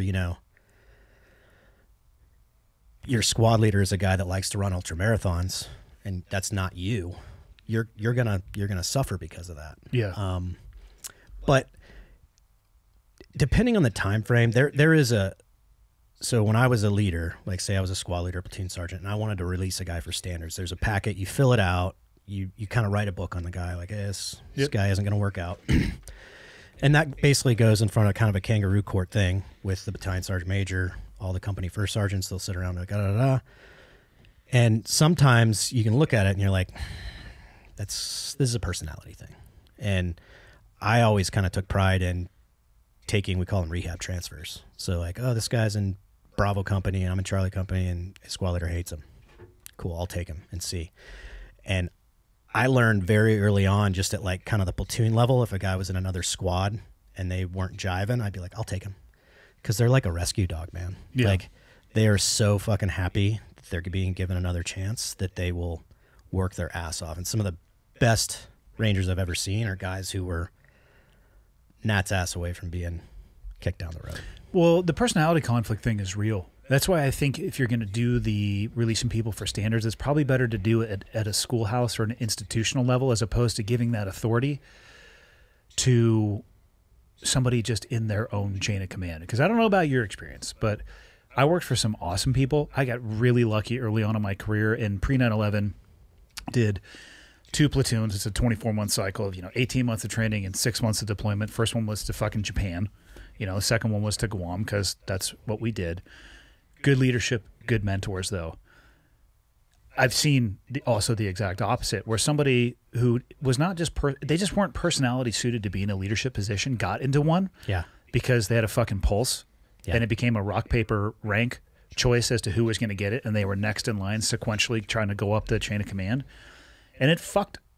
I've seen it fuck people that you would want to work with, Yeah. but there was no escape mechanism or way to bleed that pressure valve for them. And they eventually got terminated, and it would have been a good person. And it was more based off of the person that they had a conflict with than it was that individual's capability. Yeah, totally. You see a lot of that. I mean, even in Ranger School, you call it RI roulette too. Like, you may get, because that's why, again, I hate that part of our pipeline, so to speak, is you get a guy who didn't get laid last night or whatever, and Takes it on the students. he's walking your patrol. You're going to get a no-go. Like, sorry, know, and that happens enough times during the course, then you're kind of screwed. But I do, like, he's always accomplished its mission. But I think there are some places where we could take care of that. There was no apparatus to do anything other than a trit. Like a new directive had to go through RASP 2, which is RASP 1 is for E1 through E5, and then RASP 2 is kind of like a quote unquote gentleman's course that's for officers and NCOs, but it's still a gate. It still sucks. So they came down, and I was The little hook piece at the end by your thumb. I don't want you to be parched, Jericho. Oh, I heard it go. It's the carbon? I don't know. So where were you at 9/11? We were just there doing like a training pump or whatever, like a 6-week thing. We actually jumped in to Germany September 1st, did a 50-mile. Now It was Mount. Before that, it was Urban. Before that, I don't fucking remember what it was. at the Mount City, like train all day, train a few hours into the night, go to bed, wake up, and just, hit the city from all day. To my company commander at the time, I was a pretty senior squad leader. Me and my platoon leader, my company commander, were stuck to the range and never fucking touched. It's like, the fuck are you going to talk on that for? And it rang. He was like, more details as the day went on. We're all like, wow, we're all fucking chomping at the bit. Yeah. We're like, and then of course, in my E6 mind, I'm like, oh, we're already in Germany. We're like 8 hours ahead of everybody else. We're going to rhino jump and all that. Yep. And then 1st Battalion went after them, and then we went. So I didn't end up going until my company. So after the first, was it 1 or 2 Afghanistans, they had been to our second deployment. Where in Afghanistan? All over. Did the QRN. And then my first Iraq pump was summer of 05. Okay. Probably the most kinetic trip I ever had. Was that one. Yeah. In 05? They literally couldn't fight their way in to get to these spots to hit these dudes we were hitting, and contact every single night, like good, heavy, like they're maneuvering on us. There's more of these. I was going to say, if only you could have an AC-130. Yeah. It was, yeah, we route time when It's not what you want to hear. You hear DAPS or AC1 like, hey, we're going off station because we're Winchester. You're like, oh, shit. Sweet. I've still got these 3 mags of 5.56. Yeah. At least I have my pistol. And 1 round. 16 deployments? Mm-hmm. That's a few too many, sir. Yeah. Yeah. You know, like, I didn't really, when you're in it, you don't really realize it, you know? I would call myself a functioning alcoholic at that point. Not to say I like showed up to work drunk and, you know, lots of high risk activity, like just living fast, man, and burning it at both ends. That's it. I was more comfortable at work. Like if we were doing a workup or we were doing training and stuff, like I was way happier doing that when I was off. And never really, yeah, my entire world was that. But that's not to say I wasn't having a great time. You know, I was. How much time would you have off between your deployments? It's always been interesting to me, the operational tempo and deployment cycles of different units. We ran basically on the same cycles. We were doing 90 days on, 180 off up until about. So basically the JSOC template. Yeah, that's what we did. Yeah. And then it went to, within that template, we then went to 105 days, which. I love where these arbitrary numbers come in. Like, I remember when that one came out, because I was like, the 90-day was perfect because it kept everybody going back at a different time. And there was there was a fighting season, right? Well, especially in Afghanistan. Yeah. And like when the snow hits the ground, it's tough to fight in fucking sandals. Yeah. Yeah. And it worked out for me. Like, I always got to deploy during the fighting season, but a couple other battalions there for like a couple years, just due to that little shift of we're doing 105 days now instead of 90, they just got stuck with like these shit deployments. And then honestly, once it kind of like came back full circle and they were deploying during the fighting season, it kind of bit them in the ass. You saw like, oh shit, they're taking a good amount of casualties. Like, what the fuck's going on there? Like, nothing. They just aren't as good. Yeah, they're not as tactically current. You know? Yeah. But yeah, I did mainly those 90 or 105 day deployments. I had a couple that were, I did a couple that were like 180 days ish, and I did one that was like 60 days. So, you know, when you average them all out, they're all thereabouts that 3.5 month mark. I think that's the sweet spot for staying sharp. Mm-hmm. You know, I've heard many people much smarter than me say, you know, the most dangerous time is when you first get there and then right before you leave, because you have to like take a pulse. You got to get integrated into what feels normal and what doesn't. And if by the end you have to fight complacency off, yeah, I would see it. Oh, I remember my first few weeks overseas. Every time I'm like, I'm gonna go fucking get behind that rock over there. And then like the last week, you're like, I think I'm totally good standing right here in the open. Yeah, yeah. that is it's so fucking dangerous though. Yeah, it is a real thing. Yeah. I saw it big time when we went to the 105 days. It was towards the tail end. You mean the complacency? It's like it's only 25 days, but it's like, because when you were doing 90 days, it was like there was complacency at the end of those. I'm going to have Glover check your math on that, because the difference between 90 and 105 is not 25. 15? Correct. Yeah, 2 weeks, whatever. Yeah. But it made a big difference. And it also made, it was just kind of more of like a weight on your back. Like you get there, you're like, oh man, I'm going to be here this, like 90 days, you could go in and just fucking get after it as hard as possible, and you were still kind of okay. Gas tank was empty at the end for sure, but you were still, I would say, firing on all cylinders. Yeah. In 2010, I went back with a conventional team. It was 10 months. Dude. Yeah. You gotta pick a gear that you can cruise at, because you cannot go your 90-day pace for 10 months. Yeah. For us, some needle-dicked shithead that decided that, oh man, it would be just so much better if we added these 2 weeks, like just didn't get it. And they framed it as, this will make operational tempo easier because we're going to buy this much time at home. You'll get more family time. But again, in the regiment, man, like you put white space on a calendar, all that's happening is getting filled up. Yeah. And you know, you still have these same things. So rather than saying, hey, here's this 180-day training cycle we have where, you know, platoons need to execute X, Y, and Z to be a T for trained to deploy next time. rather than being like, all right, these guys just stepped off a bird from Iraq or Afghanistan. They just executed 100 raids. Maybe they're not untrained the day they step off that fucking plane, right?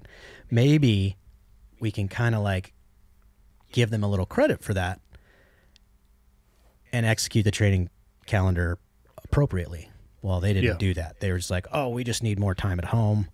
Let's extend the deployment to get us more time training at home to execute all these like legacy tasks plus all these, you know, self-perceived requirements before we go again. That makes sense in a world where you're only looking at calendars. Yeah. Yeah. And it does make sense in that world. You're like, oh yeah, we'll just lift and shift. Yeah. It doesn't make sense for the reality on the ground. Yeah, and it didn't do any I could, now that I'm thinking back on it, I could see a definite like shift in both morale, competency, retention, like discipline issues, all those things kind of started to increase at that time. How much did the Ranger community evolve post 9/11? A lot. You know, like you were saying, you guys were very heavy in maritime. When I was a new guy, we were raid, recon, ambush. We were, you know, we were in SOCOM, but we were definitely a light infantry entity. Our only real soft capability was the airfield seizure that we really practiced the shit out of and were fucking good at. No one else could do it the way we did it. And, you know, I got there in 97, so it was like there was a lot of scar tissue left over from Somalia. So we did raid, recon, ambush, but we would patrol through the woods, set up a attack position to go in and do a raid on an urban environment.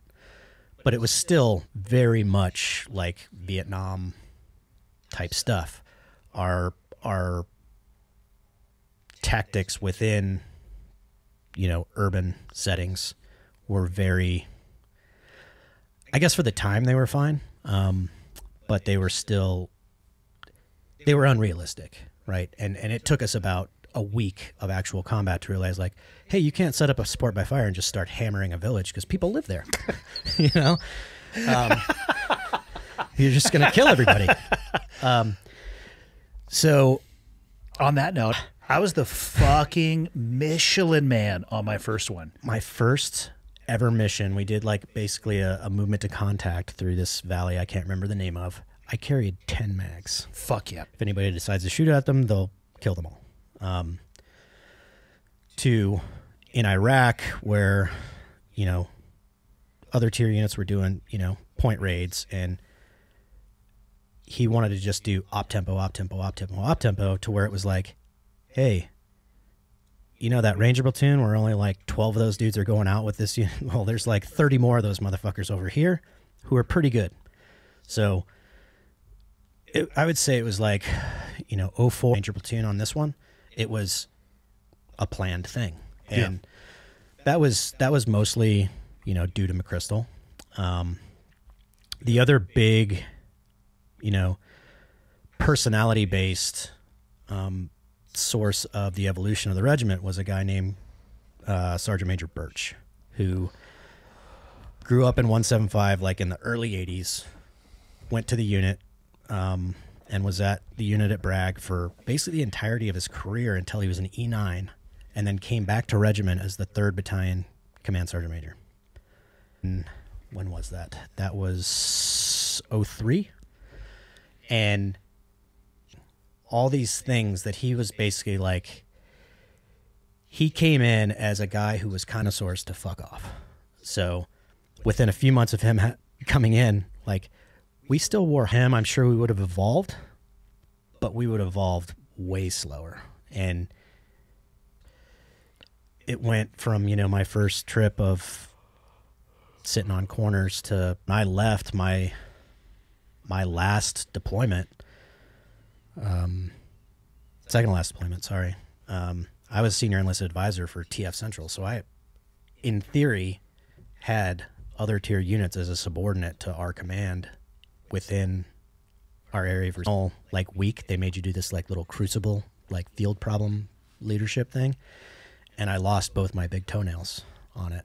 So I posted a picture on Facebook of my disgusting toe with no toenail. So It's good training. Great memory. it is good training. I hadn't really experienced enough adversity or anything like that up to that point. Truly. The other thing that really was great about going back through RASP 2 is I got to learn to fast rope. Last rope. And I was told by the senior members of my platoon that if my fucking feet touched the rope, Oh, man, yeah. it was like a case of beer. So dumb. And so light suit, because of course that's what you should be, and fucking welding gloves. So yeah, when you're slick, you don't need your, and you're just going to be a pile of broken shit at the bottom of the rope. I love all the little weird dumb shit that rope. Bitch. But maybe it was You're gonna 100 fail in combat. It was 120 footer, fuckface. Maybe they needed to, so I didn't die. Yeah. You know, like I remember the first time that I really and then I got to battalion. We deployed, training deployment to Fort Hunter Liggett in California. And we were doing just elevators, But there was this guy in my, 8 years prior. He wasn't an E4 because he monster. He looked like Wolverine, but with a high and tight. Scary, super scary. He's the only guy I ever met in the Army that had actually done time in the brig. Like he'd been to like Army jail for like a year for beating a dude up at the gym with like a 2.5 pound plate. Kept getting brought back. He's one of the only guys at 2nd Ranger Battalion who really got after it in Panama. He jumped into Panama. He was a machine gunner, and he smoked a bunch of dudes with an M60 that had killed a guy or whatever. So he kind of like, back then he was like, oh fuck, he walks on water, he shot people. You better not slow me the fuck down. And so I was like, and you're saying you weighed 150. When I was a Ranger private, I probably weighed 130, 135. Yeah. I was fucking tiny. And I was like, oh, shit. I had a fucking Skidco, old Ranger body armor that weighs like, I don't know, a lot. about 130. Yeah. 203 vest with all the fucking dummy rounds in it. I'm putting some weight down this rope. And the 160th dudes, though, God bless them, they always knew, like, they're just doing elevators. Just put it up to like 15, 20 feet. Yeah. No big deal. Well, fucking hit the ground. Like, I feel my ankle just like, and then I feel myself go weightless because he ran up, and this just tells you, like, what a monster this dude was. I sprained the fuck out of my ankle. It ballooned up, looked like a grapefruit, and then 2 days later, we had a 20-mile rascal. Yeah. Yeah. I worry sometimes when I can't sleep, and we could choose to direct that investment in directions that are not awesome. Yeah. For society at large. Yeah. And you have to imagine that there is a small percentage of people who might. They could probably do a little damage, but, and this is just me being hopeful, but yeah. I think that most of the people that would go that direction would probably like, good point, or a good example here are the guys from 2nd Ranger Battalion who decided to rob a bank. When did this happen? Oh, you didn't know about this? No. This was 2006 or 7. Yeah.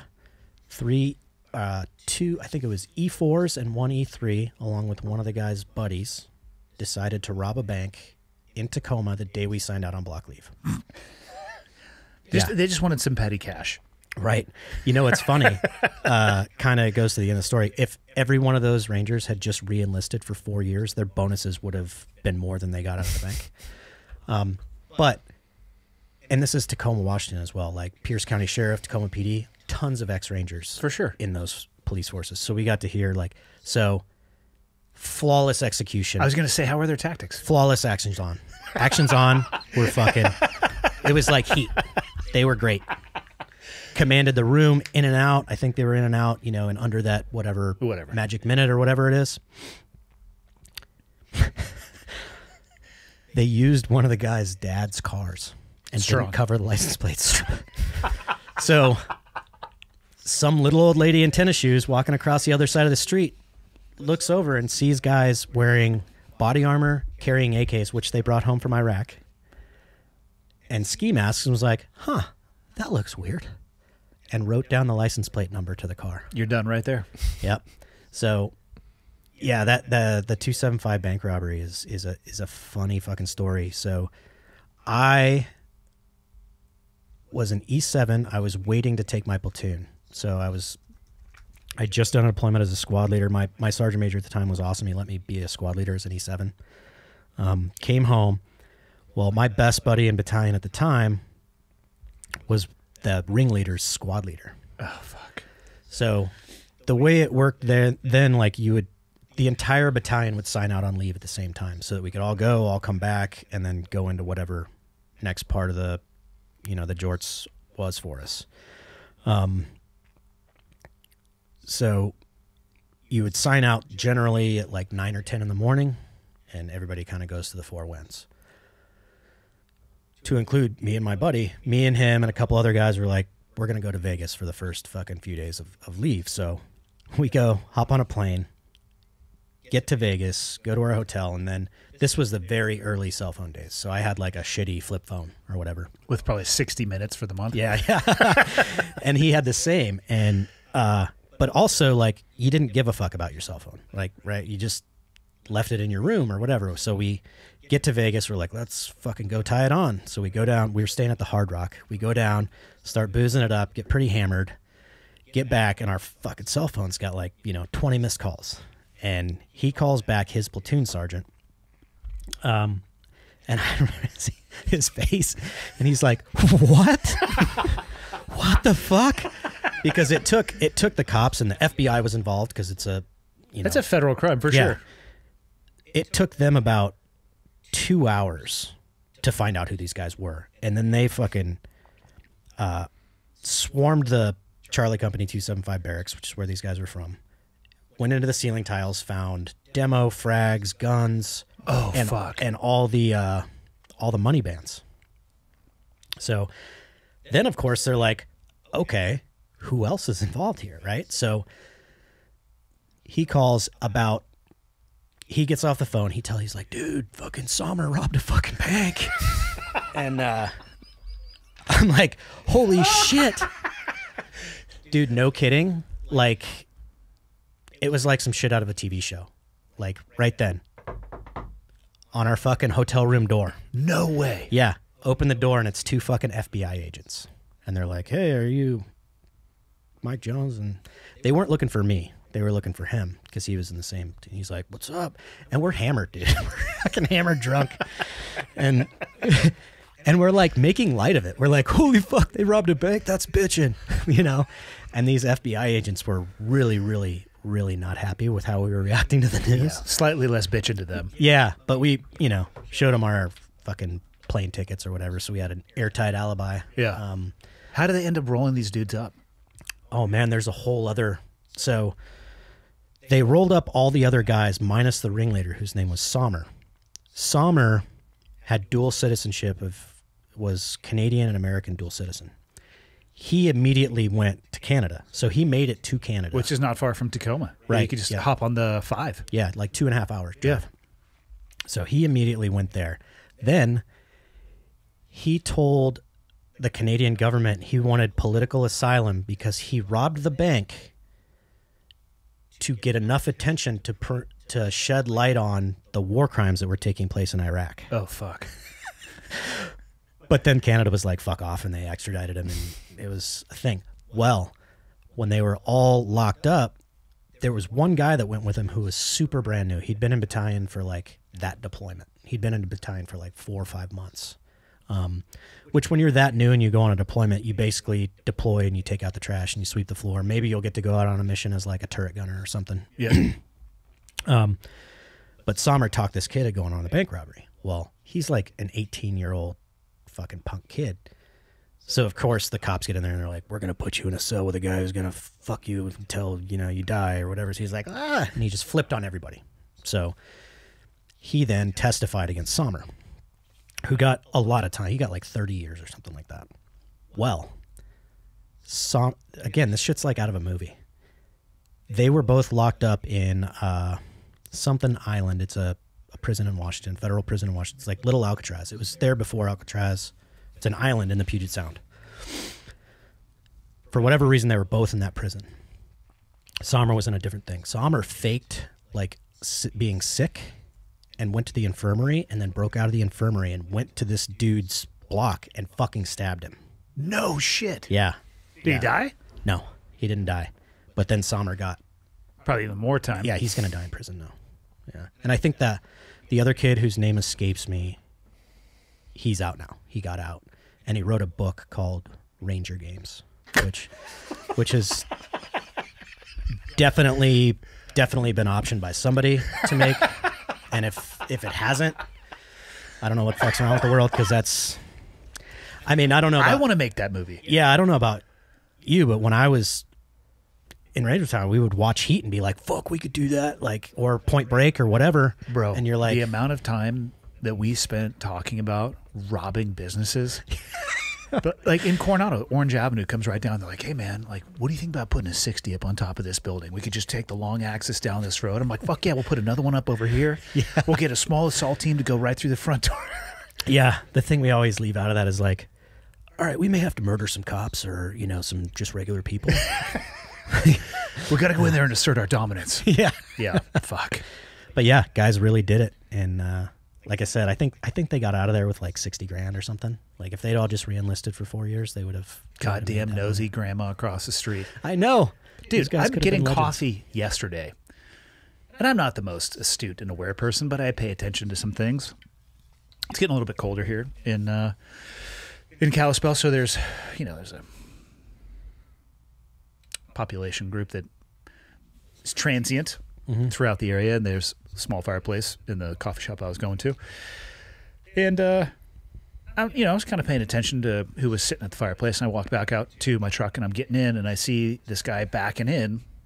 Shitty driving job, which is what caught my attention. I mean, as he's backing up, I noticed that his license plate is just paper with numbers that he's written on it in Sharpie. And Yeah. I'm like, fuck yeah, dude. If the MDV is full, just write some numbers Just out. write some numbers It out. was legit white. I think it was an 8.5 by 11 piece of paper taped on with black fucking Sharpie. It's awesome. Yeah. Like, what I couldn't believe is that he didn't have the current year sticker on that thing. You know? Hey, yeah. What a piece of shit. Totally. Yeah, that's what one of my good buddies at the time, who was in the Pierce County Sheriff's Department, which is where Tacoma is like, yeah, man, even the meth heads cover up the license plate with a piece of notebook paper before Yeah. they go in and smash and grab shit. Yeah, that's some rookie shit Yeah. for sure. How'd That- you, not to hop subjects, how'd you link up with Black Rifle Coffee? Obviously, I'm assuming post-military career. Yeah, definitely post-military. I've tried to kind of narrow down a point in time. I can't. I know Matt and I have been in contact over the years since getting out, because he was in 275 as well, same time I was. I didn't know him. I knew who he was. Yeah. We knew who each other were, and we see each other at, like, Master Breacher or just NCO stuff that would happen. But we weren't buddies. No. And I think if I were to narrow it down, and I kind of had the same kind of periphery touches on Jared. Like, we knew a lot of the same people in, like, the JTAC or controller community. Just a lot of mutual connections. And then I think the thing that really solidified is I met Logan in Peru at an ayahuasca ceremony. And you had not met him at all before that. Never met before that. And, Logan is obviously into film and making movies and stuff like that. So we kind of hit it off in that regard there. I was talking about the stuff I was doing. And we became fast friends and then just kind of kept in touch. How long post-military service did you end up down there in Peru? Let me think. That was, I think, about 3 years. What'd you do in that 3-year span? Was that when you were doing the Hollywood? Yeah. Type stuff? All I was doing, I also am retired, I did a full 20 while I do something, I have to remind myself and like tell people like, yeah, I'll just quit a movie. Like I had the financial freedom to do that because I'm single. I don't have a family to take care of and I have retirement. Yeah. So, the film stuff, while it was what I was doing, it was keeping the lights on. I was pretty much just kind of I was just doing my thing. Once I got into the tech advising, I did see like there is a lot of room out there for better stories to be brought and developed. So I started doing a lot of that. I was putting more time into that. Like I could, and you've seen it, I could have gone out and been like, I could have become a stunt guy because I know how to run a gun. I can fucking help the stunt guys do all their shit. I could have done that full time and made a buttload of money. I didn't want to do that. I spent most of my time, if I wasn't on a tech advising job, I was developing new content, writing, doing that type of thing. Where were you publishing that stuff? Nowhere. It's all just sitting in my slate. Yeah. Really? Yeah. So I was also part of what, when I got linked up with Logan, that put me on the path to start writing more stuff for Coffee or Die. So that's really how I got involved with Black Rifle, was Coffee or Die. And having that freedom to go out and do wackadoo shit, like getting on a plane and going to HKIA when the drawdown was happening. Like, I was just like, oh, fuck, okay. I had a couple connections that could make it happen, so I did it. And then, after I did that, and that, the dispatches I wrote from there kind of blew up, got national. Yeah. They got noticed nationally. Press recognition. Yeah, press recognition, whatever you want to call it. And then after that, I was still kind of writing a little bit, and then Evan was like, hey, why the fuck don't you just work for us full time? So here I am. Why did you decide to go down to Peru? Honestly, like, I had been, short answer, Joe Rogan. Longer answer is I was, like I said, I haven't always had this like rosy idea of life. I had a pretty rocky transition. I wouldn't say that psychedelics saved my life in saying I was going to kill myself. I never really had suicidal, ideations or any of that. I don't think it's in my DNA to do that. But I was miserable. My life was not good. It fucking sucked. Nothing could make me happy. That's what I was going to ask. Was it almost an inability to experience happiness or joy? It was an inability to be present. It was I couldn't really feel any of my feelings, whether they were happiness, anger. It was just a loop of just, I should say I could feel anger. I was in an anger loop. I would, be angry about something, then be angry at myself for being angry, and then get angrier at myself for being angry. And for me, it all, I didn't really have a depression problem. While I can look at it and be like, physiologically I was depressed, but mine was more anger. When did that start for you? When I was still in. I would say it really started when I was like a senior NCO in Ranger Battalion. Like our S6, our J6 guys, the commo guys they were like, hey man, like, we really can't have you break another laptop. Like Were you table smashing them? Like, well, oh yeah, putting a fist. I would like punch a fist through, It's super normal. Computer. Super normal. Super normal. Yeah, like using a, $3,000 TS laptop as a frisbee across the fucking jock. In front of like 40 people. Motherfucker. Like, oh yeah, that was okay. That was normal, right? But that wasn't at all embarrassing for me. None of you. But yeah. So that being said, listening to Joe Rogan and the the stuff with psychedelics, and I had a couple buddies who were California sober kind of guys. So as soon as I got out, I started smoking weed and doing cannabis and THC and CBD and all that. And I remember the long story of the first time I smoked weed. It's pretty funny. It involves like riot police in Amsterdam. But I was in Amsterdam, and I was like, you know what? I'm in fucking Amsterdam. I'm going to go try smoke some weed. And I did. I went to a hash shop, smoked a joint, left. And I was like, oh, this is kind of cool. This is okay. But the next morning when I woke up, I had a full night's sleep because the marijuana put me out.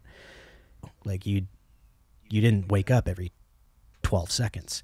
Because prior thing and did the sleep study, and they're like, how are you not dead? Like you have like 32 sleep disturbances an hour or some shit. Like you're not sleeping. Your body doesn't think you are. So after I felt, my first experience was LSD. We went down to Mexico, went down to the beach, some shitty little resort in the off season, and my buddies were like, hey, we're going to give, yeah, pretty much. Except it was my buddies. I don't know how it would have gone if it was Todd, but Yeah. I remember all the stuff that I saw through that and was like, experience. It was the next day. I just felt like something had slipped into a groove, like feel a little more. I still was by no means better, but I felt a little better. And I started pursuing that. And then I kind of found that was starting to not yield negative results, but it wasn't always giving me the result I wanted. So that was kind of counterproductive. I was like, all right, man, I'm feeling depressed. I don't feel super good this week. I'm going to go do some psilocybin. I'm going to go do some LSD and see if that helps. And if it didn't, it would kind of put me into a little loop or a little spiral, like, oh, fuck. And that's kind of where I was going into Peru, where I was like, this is my last chance. Or, all right, I have tried everything. And during the course of this time, I was also doing therapy once a week. I was watching what I ate, watching my gut health, exercise, everything in the book that you could do. I had run those to ground, and they weren't quite giving me what I needed. And I met a doctor named Kate Pate. She's a neuropsych, and we were actually, I don't know if you know the Sofleet guys, but I know who they are. I don't know them. so they were doing like they're good dudes. They were running like a snowboarding trip. So I met up with these guys. I was snowboarding, and she worked with them doing a lot of the neuropsych stuff. And we talked on the internet and stuff. Well, that day snowboarding, I just smacked my bean real hard and was like, ugh, fuck, not feeling good. And then she started to go in and kind of had the conversation I just had with you about like my background and da da da. She's like, have you ever thought about doing ayahuasca? I was like, I don't know what that is. So she's like, well, there's a retreat in like 3 weeks in Peru where you can go do it. And that's when I went and did it. And yeah, I still, to this day, it's been 3 years, I think, 2 or 3. It hasn't improved my memory, or my math, but I still feel it. Like it is the opposite of the way I felt about, those other psychedelics like psilocybin, LSD, and those things where it was like, all right, that worked, but I need to do it again. Like, if you asked me if I wanted to go do ayahuasca like next week, I'd tell you I'd be like, fuck off. I'm not going to doing that because I still feel like I just came out of it. Really? All this time. Yeah. I can still, glean lessons. I can still go to a place where I'm like, oh, I still feel that glow, that afterglow of those ceremonies. But yeah, that's where I met Logan. And then how the fuck did you end up in Afghanistan for the drawdown? Yeah. So one of the things that when I was in the Army, one of the things that really fascinated me was conflict journalism. There's a book called My War Gone By, I Miss It So. I always forget the guy's name because it's just so normal. But Michael could help us out with this. Who are we talking about?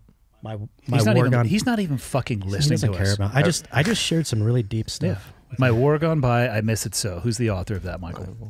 I was just looking up ayahuasca stuff. He's over there just fucking taking ayahuasca right Yeah. now. He's like, I heard it tastes really bad. Hold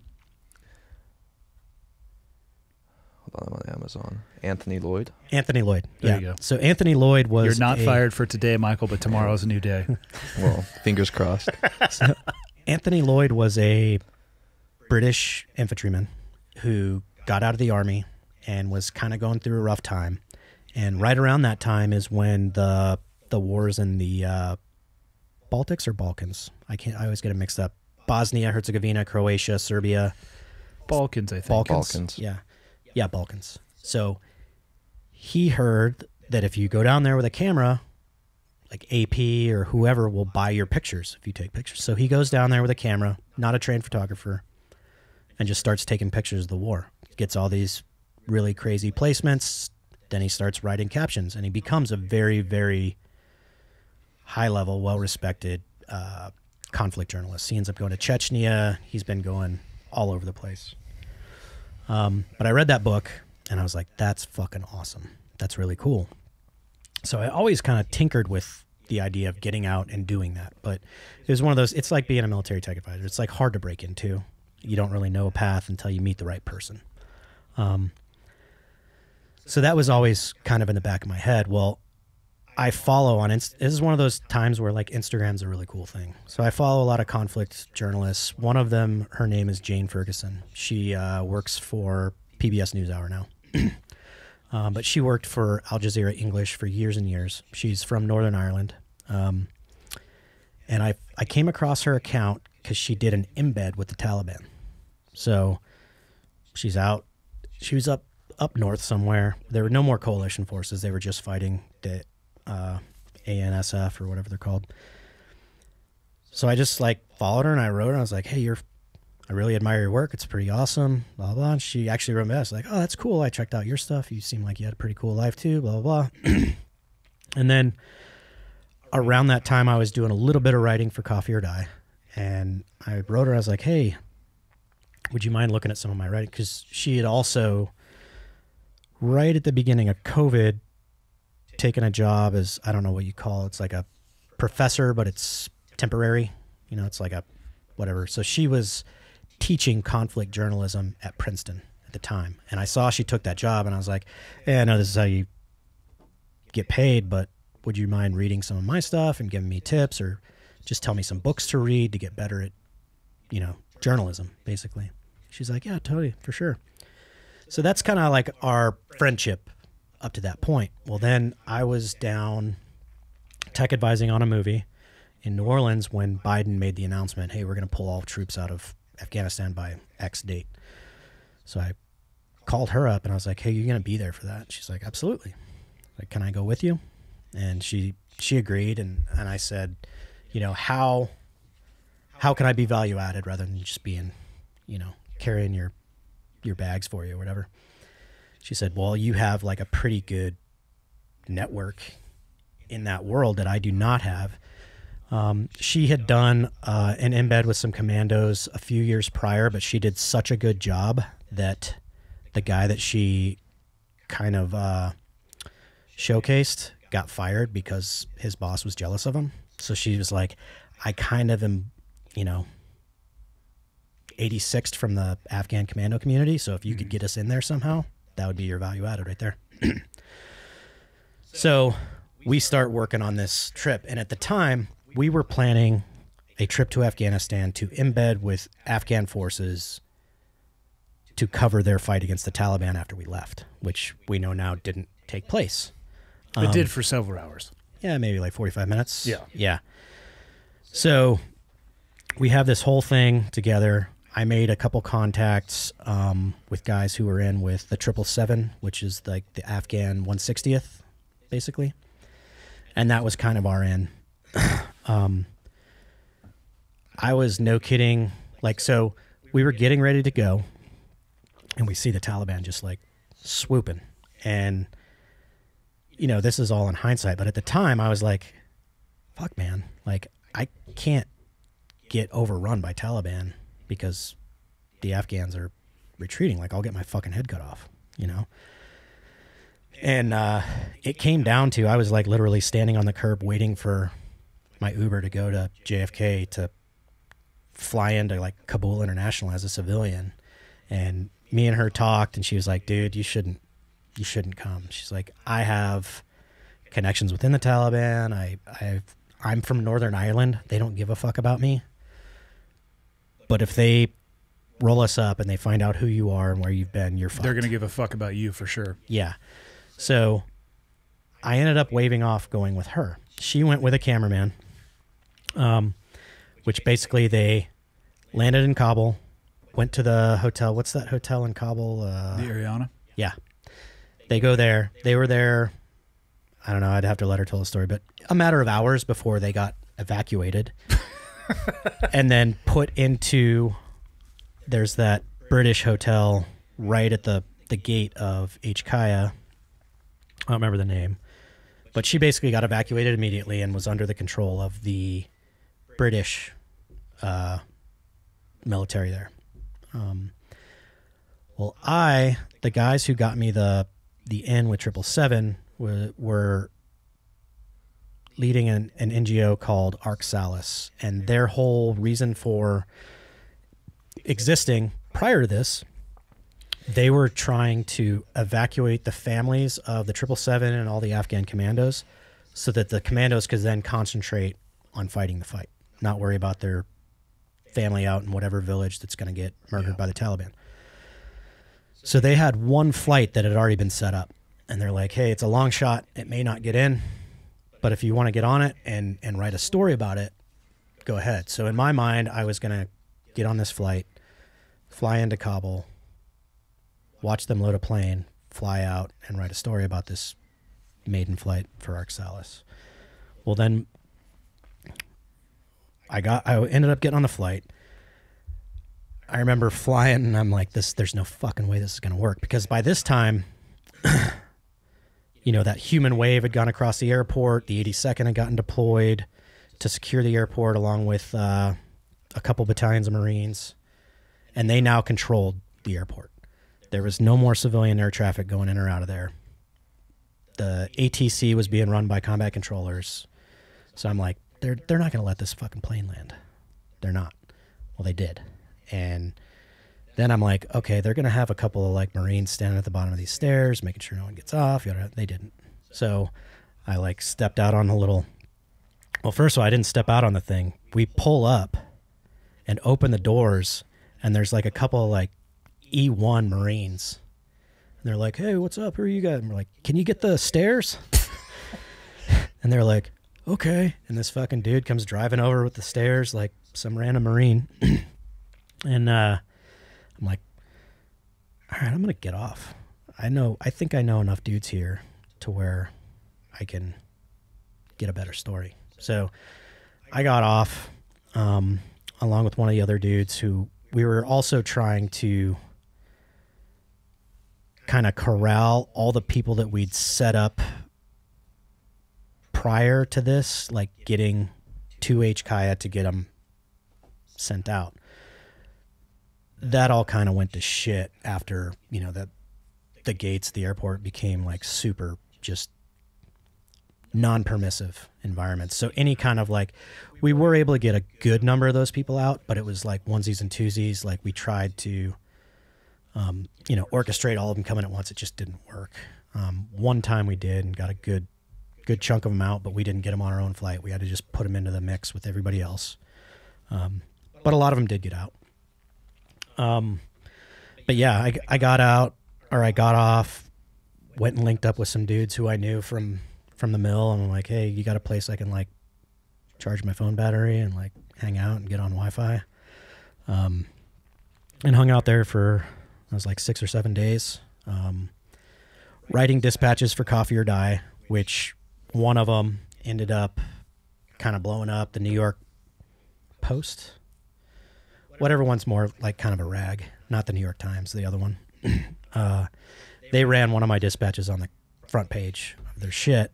So then I was like blowing up with CNN, ABC, CBS, Fox. All of them are just like, they found out my email address somehow and were hitting me up. But I kind of had a little bit of brand loyalty to the person who got me there, who was Jane Ferguson. So she had been, in the time that I was there, because the military didn't really know I was there. I didn't have a press credential or anything like that. I just kind of showed up. So everybody that was there on a press credential got kicked out. So I was basically the only journalist there for like the last 3 days or so. How fucking gnarly was it actually there on the ground? Because, I mean, you have... open source reporting or what was allowed to be captured, but what was the reality on the ground there? It was, I think it was biblical, right? Like in that it was just the amount of just desperation. And it's, again, looking at it through the lens we have now is a lot different than the lens we had then, because in my mind, as soon as our last bird takes off, all those people at that gate that are trying to get out are just going to get fucking executed. And everybody that we've ever had a touch on is going to get executed, you know? So the desperation was huge. And it was like the lowest, it was like when people they become savage. They become animals. They're just, self-preservation is all that's on most of those people's minds. And you add into that the cultural shit about Afghans that we all know and don't like to admit, that they're not necessarily the most community-minded people. They're like out for them and theirs. So it was gnarly. Just a sea of people, like on a 2-lane street wide thing that goes back, 2K total, just ball of people. And yeah, but we as in like, I was one person there that probably got out, helped get out. I don't know. I don't like to make claims about numbers because it's like, I had physical logistic,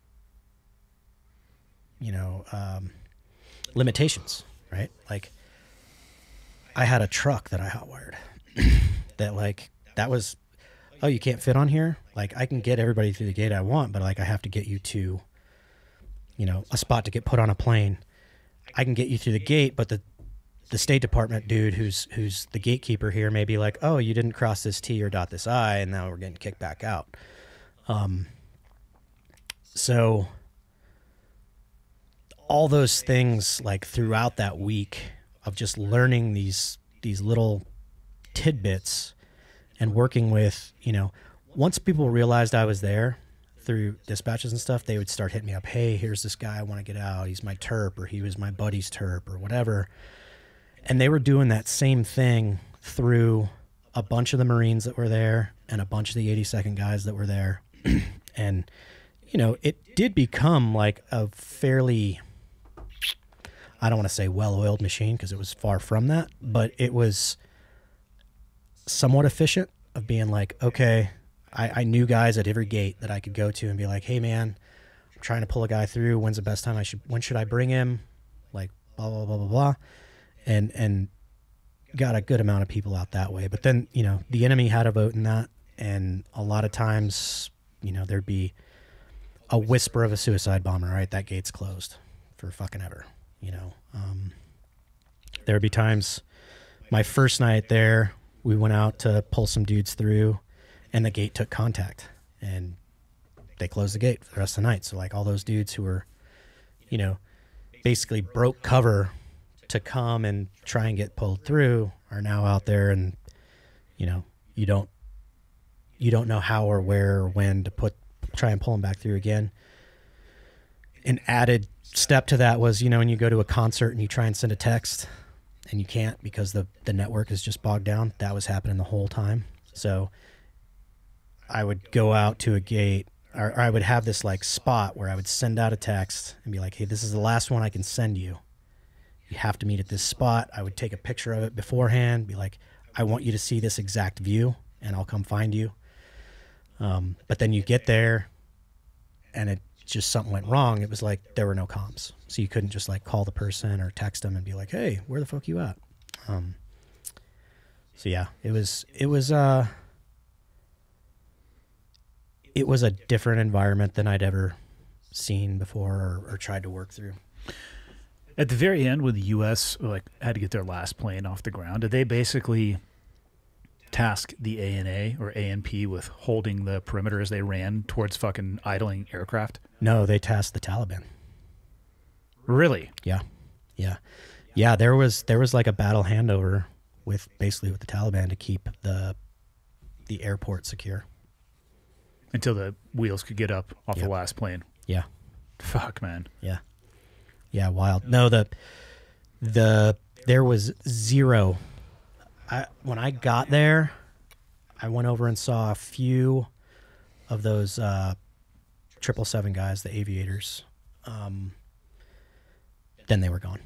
It was the Afghan authority disappeared within a couple days of me being there, like non-existent. The kind of main gate that I worked out of the most, the Abbey Gate, which is where that bombing took place, I was like eyeball to eyeball like this with Taliban dudes. They were basically crowd control for like the really heinous like human stampedes that you saw at the beginning. The only reason that didn't happen again was because of the Taliban. Fuck. God, what a wild situation to be put back into. It was wild. Like, I remember the first time I cruised up to that gate, and I had some Marines there, and then the Brits were still there. The two para was still there. And I walk up, and I see all the paras, and then I like turn. I'm like, holy shit!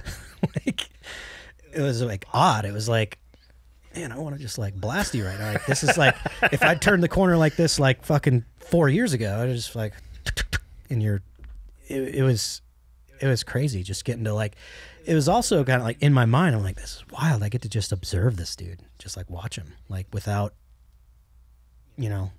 Fuck. thinking about anything else. It was, yeah, super wild. What'd you do after that trip? After that, ABC hired me for like basically a few months into the summer.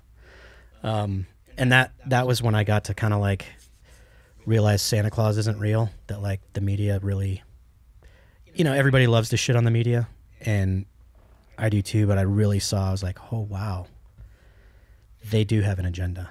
And they hired me for like another 6 weeks to be kind of a consultant and talk about the pullout and 20-year anniversary of 9/11.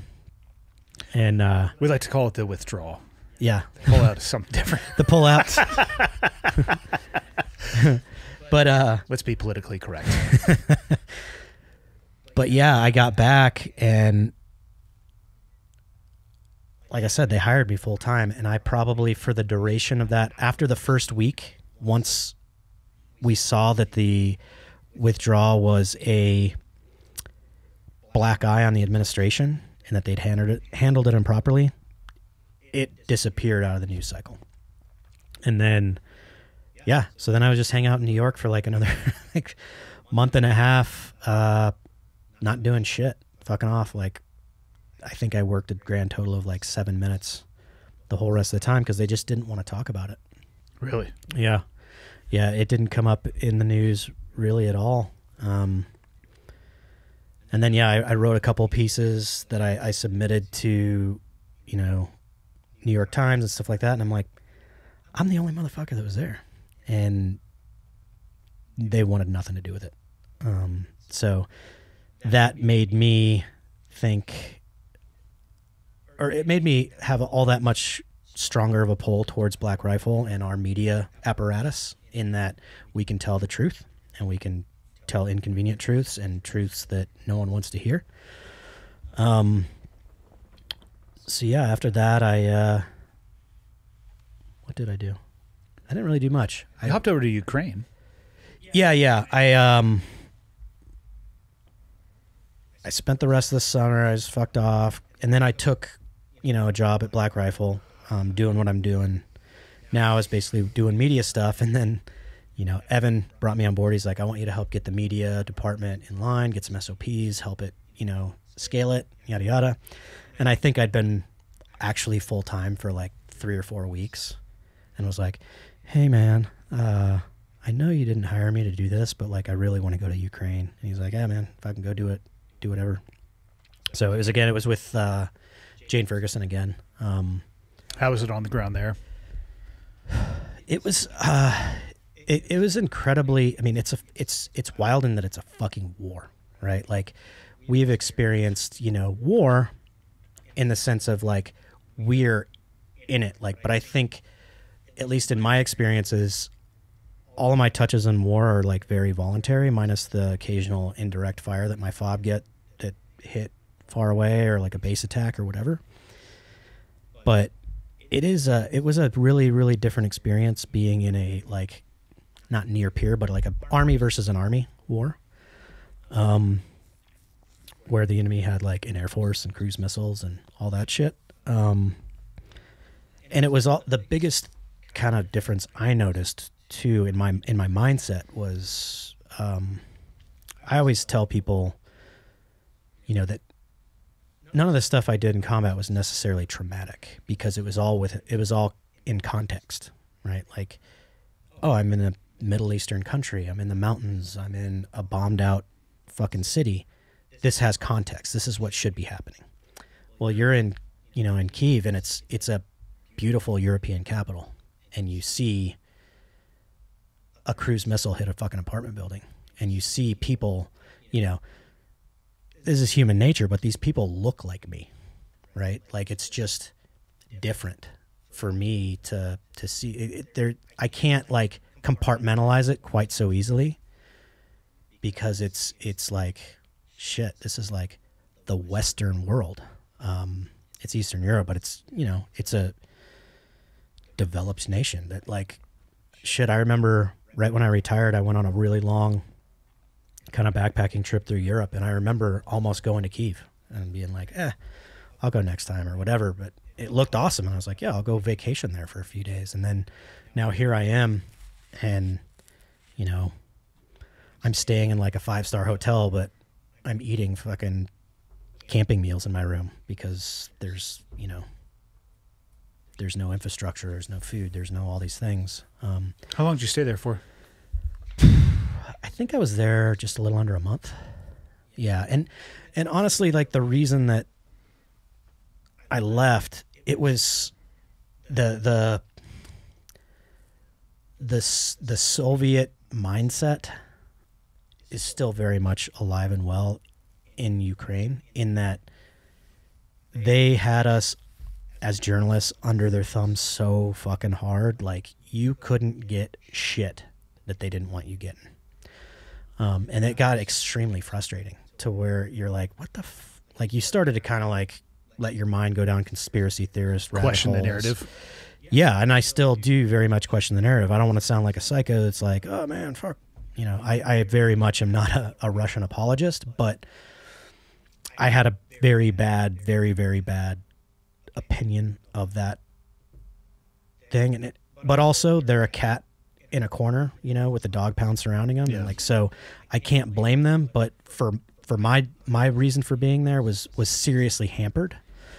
And I'll also say, the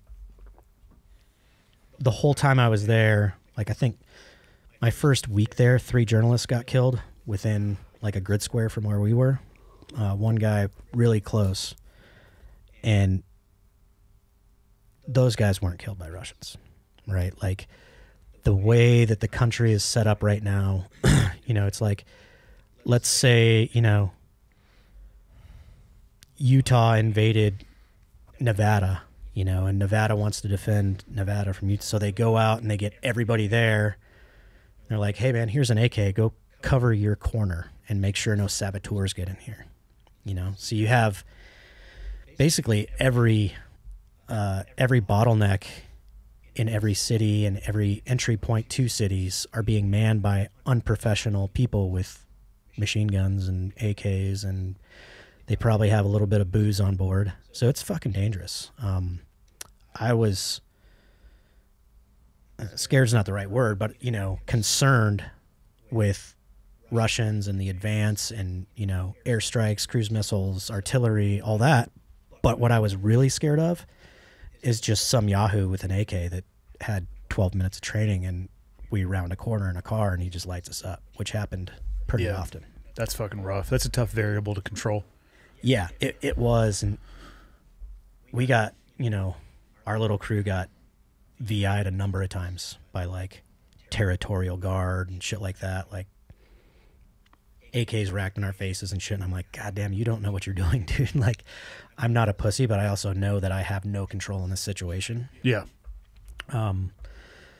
That variable combined with us not really being allowed to get any narrative but the one that they wanted us to have is what made me come back and really have no desire to go back. Interesting.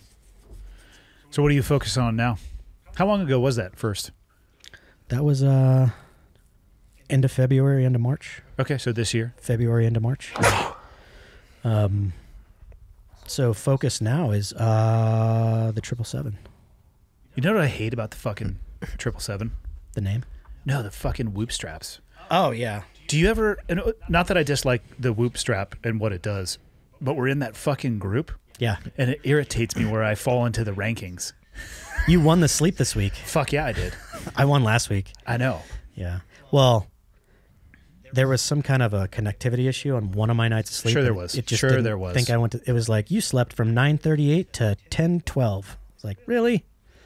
So. I feel like there's a connectivity one on the strain portion of mine. It's not really picking up the effort that I put. Yeah, I take mine off when I go do a hard workout because I don't want to make people feel bad.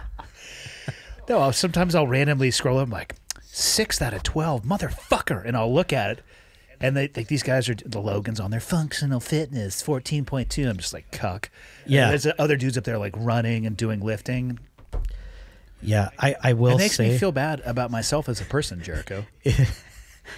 it has definitely made me exercise more because I'm like, I look and it like, I think the first week I wore it, my strain average was like 5.6 or something. I was like, oh man, that's just like having a pulse.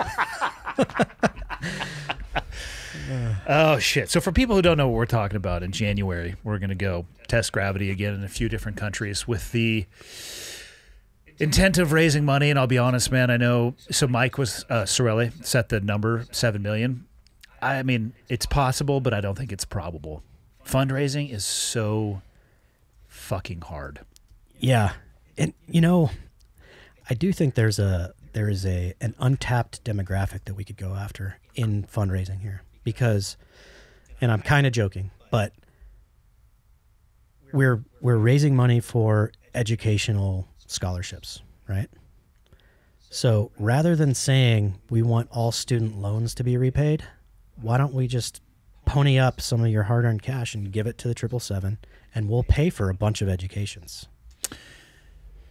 I like that. Have you seen the, I forget how I went down the rabbit hole, but I was reading some articles on if they do forgive that student loan debt for the small subsection of people, I think it was either 4 or 5 years that the debt will be right exactly back to where it was. Because unless they change the predatory lending involved in the ecosystem of education, it's not a solution to the fucking problem. No. It's something that they can say, hey, please remember that we did this for you when you go to the ballot box. Yeah.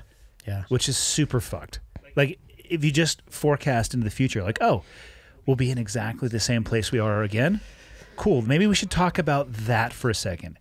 Maybe we should talk about why are student loans the only ones you can't fucking release from your debt when you have a bankruptcy? Yeah. Who the fuck does that benefit? Yeah. But also, like, you know, here's the thing for me, too. I have not used 1 red cent of my GI Bill. I haven't either, and I don't know what I would use it on. Me neither. So can they just stroke me a check for that money?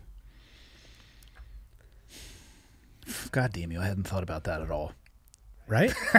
I actually put, so I don't know if you did, but when I joined. Every month for a year. Yeah. I don't think it was much. I think it was $100. Still, I ain't seen it. That was a lot. I'll take it. I was for 18-year-old. That was a lot. Yeah, I remember like after that, and like I got that extra. I was like, "Fuck yeah, going to Red Robin, bitch." Maybe Applebee's if I have time. But yeah, it's just one of those things that shows like we actually put not only a commitment to get that, but also like put money in there. Yeah, that we'll never get back. But yet, someone that goes out and is like willfully, like whether it's predatory or not, willfully sign their shit over, and like they're gonna get it forgiven, but I can't get that back. That's it's not fair. I think I have to use my GI Bill or start using a portion of it next year because it'll be 10 years since I've been out, or I actually think I lose the benefit. There's a timeline associated with it. I think the GI Bill runs out, but Voc Rehab does not. Yeah, I wouldn't have to use it all, but I think you have to initiate the process to extend that timeline. Dude, I don't know what the fuck I would use it for. I think we should do a reality show where you go back to college. You know that would not go well. That's why it'd be so entertaining. I honestly don't know what I would study. I have these conversations with so I have 3 teenagers. I have a 19-year-old, 17-year-old, and a 14-year-old. My daughter, the youngest, seems to be the most interested in pursuing a traditional educational route. My middle son is going to graduate high school early in like a month and a half, and he wants to take a gap year and travel. He's like, I like the idea of going to school, but I don't know what I would want to study. Yeah. And in his words, I feel like I can learn more online through YouTube or pursuing things on my own than in a traditional setting. And I'm like, who the fuck am I to butt up against that? Yeah. I mean, if you want a special, like if you're going to be an engineer or a doctor, Yeah. like, of course you have to pursue that route. But I also don't like people asking young, men and women, well, what do you want to do for the rest of your life? That's Yeah. a fucked up question. Yeah, it goes into a bunch of different solutions for that. I think national service should be a requirement, not necessarily military service, but forestry service, working with the elderly, something like kind of do. It's Yeah, kind Red of Cross, whatever. It's kind of a socialist thing to do, but it at least gets people a couple years to decide what they want to do, and it also gives them like, if you grew up in, Westchester, maybe your roommate during your national service grew up in Watts. You know what I mean? And it gives you a little bit of a broader spectrum socially, which I think is a big thing that the military did for me. But going back to the college thing, man, when I taught ROTC, I was considered faculty at St. John's University. So faculty there gets full tuition remission. So I could take any classes I wanted for free.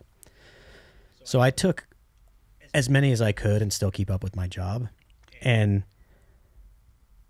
I dropped a lot of classes because I would go, not because they were hard, but because I would just get fucking angry. Like, I would go and sit and be like, this is fucking college?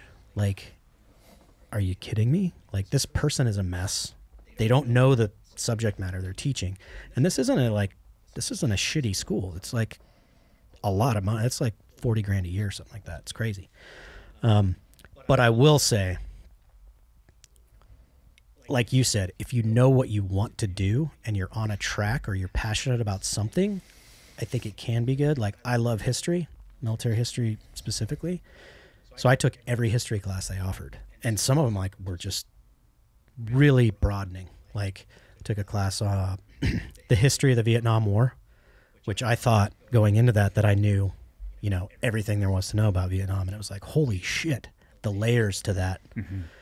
And seeing people who are truly experts in something, and then passionate about it and passing it along is pretty cool. I would like to see that course repeated on Iraq and Afghanistan. Ooh, that'd be with the depth and the layers. Yeah, that would be. I'm sure it'll happen at some point in time. Hopefully it's not, 30 years removed from the conflict. Yeah. It was enlightening, and it was one of those moments where you're like, man, like, I don't know what is that painting of the guy and he sees the shadow on the wall of the cave, I have no idea what the fuck you're talking about. You know what I'm talking about? No.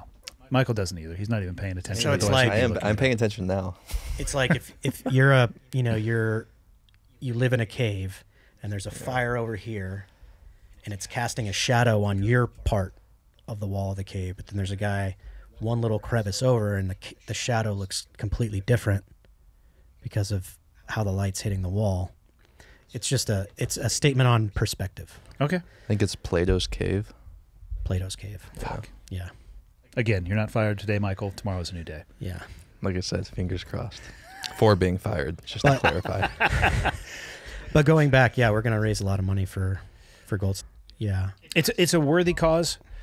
I hope we can make. Honestly, even if we could only, it's just tough, and it's the one thing that I cautioned Mike. I was like, hey man, You set the number like, cool, let the impact that we can make. Yeah, and I think, you know, no matter how much, but if you peel it back and you're like, okay, you know, huge. Are you going out to Arizona in December? I am, yeah, 5th to the 8th. You're a jump slut now. Did you just go down and meet with Mike and skydive with him in Texas? Yeah, I went down to do a little bit of other. Missed the one you sent, invited me to that. Why would you want to go to that? Have you ever jumped at that drop zone? I just mean in general. You guys were fucking having fun. You didn't invite me. I invite you to all the fun things. I don't remember. Cherry in skydiving that I don't. And he was like, you know, everybody. Here's the thing, too. They're setting the expectation. Yeah, they want to preemptively make an excuse to Yeah. why they fucked up the jump. Well, he's like, yeah, I can land a canopy. I can't fly in the air for shit. And I was like, yeah, whatever. I'm sure that's not true. Yeah, he kind of. All that, it was great. But, Yeah. but also, you know, he was a tumbling sky trash goblin, but he landed his canopy exactly where he wanted to. On all sides. That hurt. I came in hard on that one, but it's like you got to stick the landing on that, or you can go into the crowd and be like, "What's up?" So yeah, Did this on purpose. fuck, man. It just takes time. You guys are how many jumps you at right now? 72. Where's Logan at? Probably like 90 something. He's a little jump slut too. Yeah. He caught the bug. Yeah. Seems like you've caught the bug a little bit too. I really like the canopy stuff. He really likes flying, the free fall stuff. So it's something that I like progressing. I don't. Yeah, visors that go up and down because they'll freeze.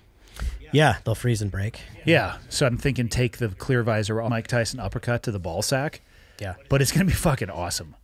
It is going to be fucking awesome. Like, my favorite thing in the world is travel. Like, seeing new places.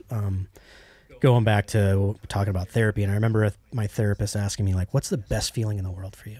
And I said, but, like, instead of landing in a new city, I'm, like, free falling and checking it out, and then I'm under a canopy and look. Yeah, it's going to be real shitty. Yeah. But I think, luckily, like, they're not super bad. Like, No. I've gone. They're like, accessible, but there's still mechanics involved in getting in and out of. also, you know, traveling commercially, I'm like, go online right now and try and. I'm going to be sleeping in the shitter. So what's your coffee or die? No. Basically, when I came on, something that HR came up with. Yeah. But I basically said, yeah, that's awesome. I would love to do that, but I don't want to do that forever. I want to be creative. I want to make content. I don't want to manage people.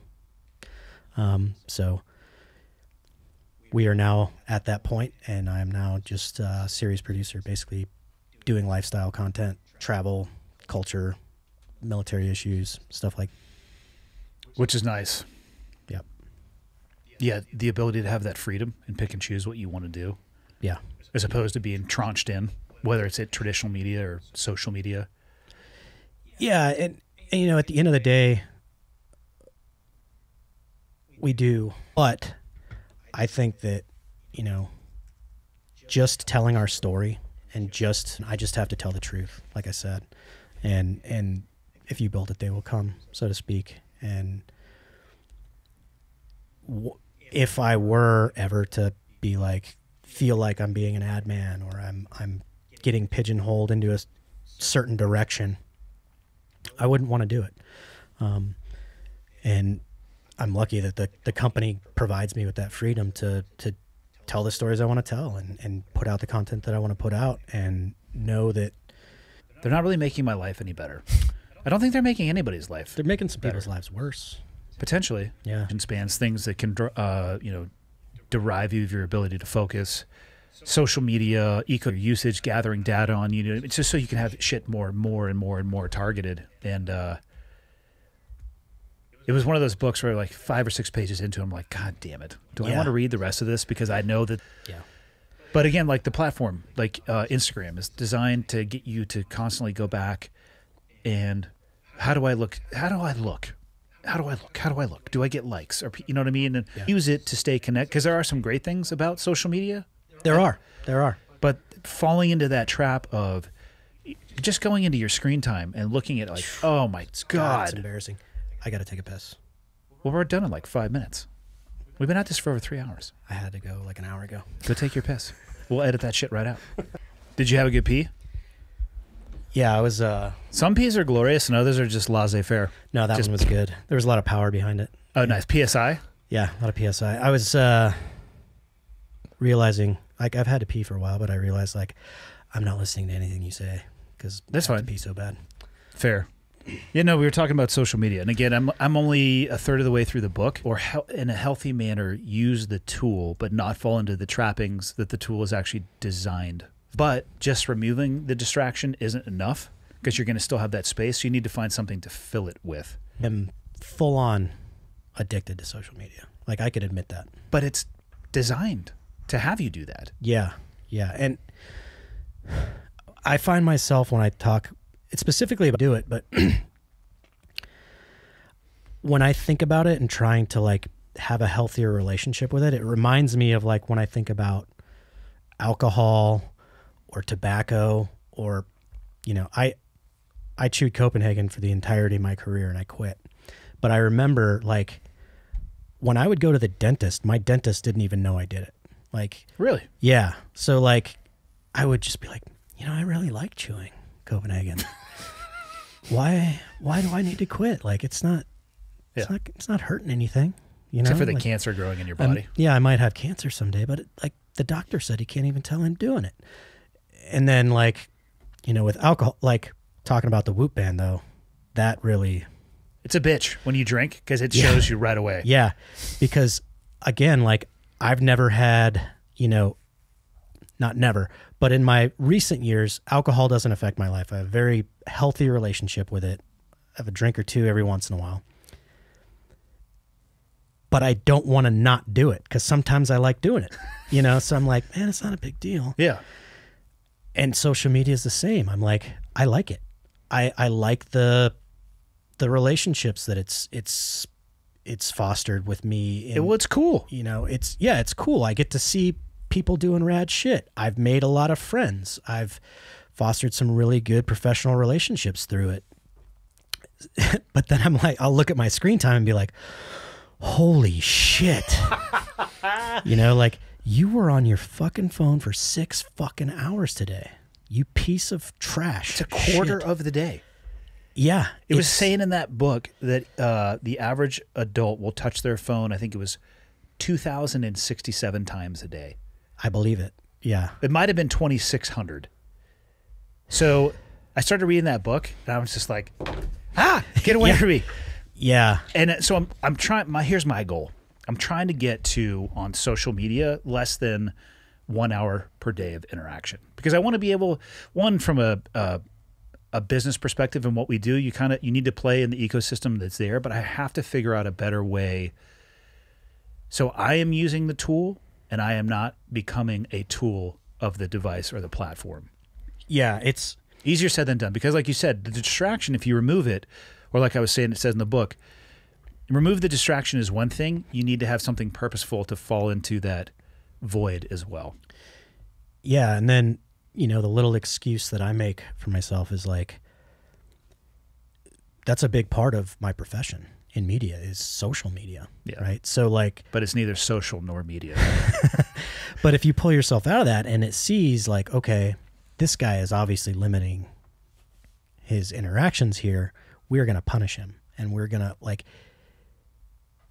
his account and all these accounts that he's associated with, we're going to punish them because they absolutely do that. Oh, by throttling them, you mean? Yeah. Yeah. Yeah. So I think I think maybe you do too, that we are at the tip of the pendulum here, and it's going to start to swing back the other way. I think most people I know are a little fed up with how much it affects our lives now. Do you ever get the feeling when you're driving, like you'll get to a stoplight, and for whatever reason, you'll feel like you have to grab your phone and Yeah. open something up? Yeah. So I will recognize that feeling, and then feel bad that I've gotten to myself to the place where I even feel the desire to pick up the fucking phone. I remember the first cell phone I ever got. It was literally one of those little flip phones where you could use your teeth to pull out the antenna. Oh, yeah. And I'm like, fuck, I don't know if I can afford the 100-minute a month plan. But what I'll do is I'll get the lower tier, and I won't use my phone for the first month. So that way they'll roll over, because my rollover minutes, and then I'll have like 120 minutes because I'll do the 60-minute plan. But I remember driving and like fucking daydreaming and looking out the window and having conversations with people. I wouldn't fucking talk on the phone to anybody when I was driving. We all grew up not doing it, and now you have this like instinctual reaction to grab this fucking device every time you stop at a stoplight. Yeah. There's got to be a balance between the two.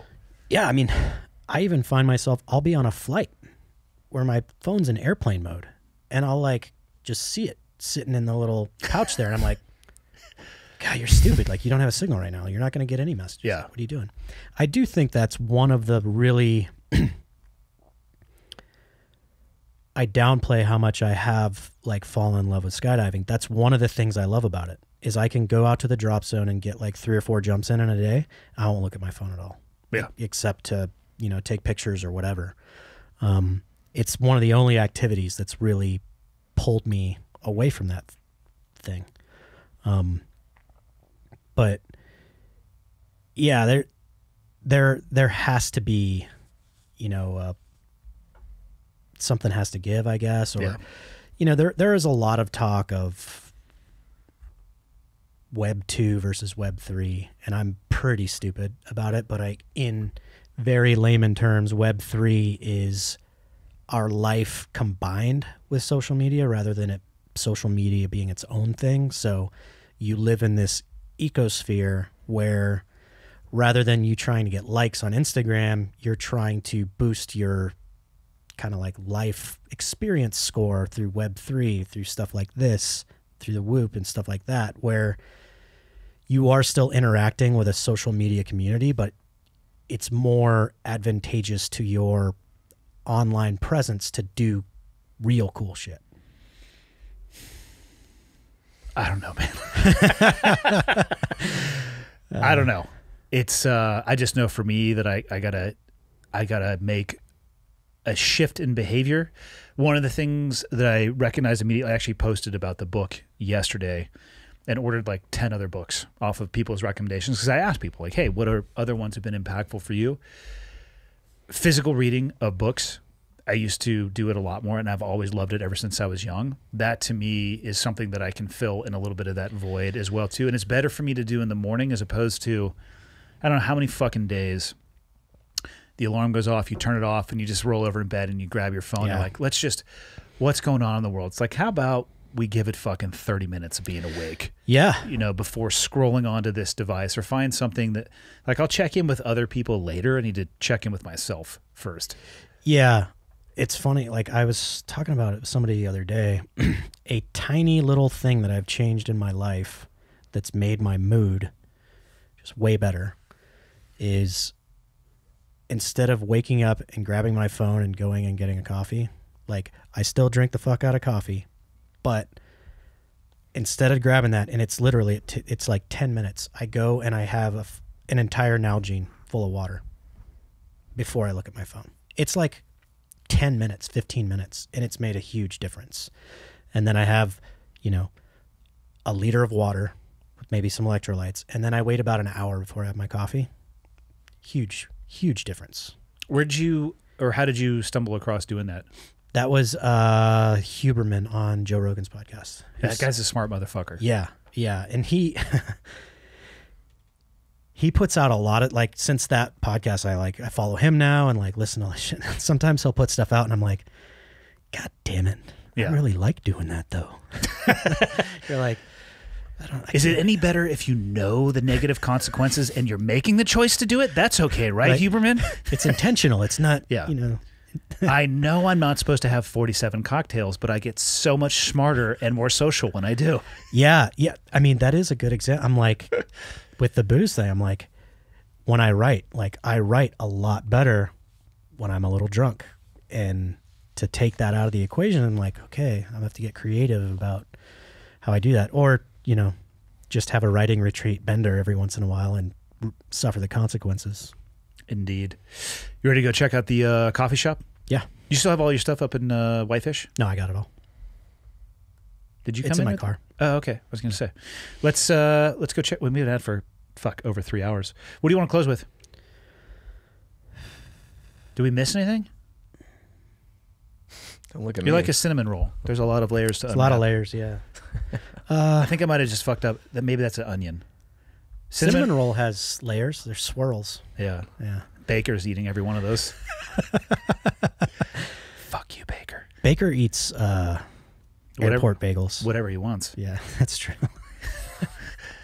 He eats airport bagels, though. I can't respect that. No, I think just 777 stuff's covered. Yeah. So. Yeah, there'll be more. We'll talk. I'm sure. I will. At least we all are talking more about that as it comes up. I mean, because like you were saying, the airplane tickets. Like, what is it? We have to be at the tip of South America on New Year's Eve, right? Yep. To whoever's getting those tickets, you might want to get those now, or let me know and I'll get my own ticket. It's Yeah. Well, did you see we're actually we changed the route now a little bit, so we're going Antarctica, Chile, Florida, Barcelona. So we're doing North America right after South America. Does that just make more sense logistically? Yeah, yeah. And honestly, it makes me feel like a lot better about maybe getting it done in under 7 days. I truly think our limiting factor will be commercial airline schedules because those Yeah. large international legs only occur one time a day. They don't have multiple planes up in the air. Yeah. So you miss Yeah. one, and that's going to set you back 24 hours. Yeah, I think the Dubai to Perth flight will be the one, because I think So we're going to finish in Australia now. officially we're going to do 8 jumps now. Yeah, still going to come into Tampa, Yeah, we're Yeah. still going to do that, but I which think I had a they- guy reach out. He's going to try to get us some Blackhawks jump out of. Oh no shit, Mm-hmm. that'd be cool. I've never jumped out of a Blackhawk, even static line. I've jumped out of Huey's, but never. It's like a Blackhawk. Huey, but a few centuries ahead. Yeah, yeah. The old UH-1 is still my favorite audible, though. Wop, wop, wop, wop, Oh, wop. it's great. It's fucking so distinct. Yeah. And that's Very first helicopter I ever left the ground in was a UH-1. Yeah, I don't think I could pinpoint mine. I think it was a Blackhawk 60. Probably.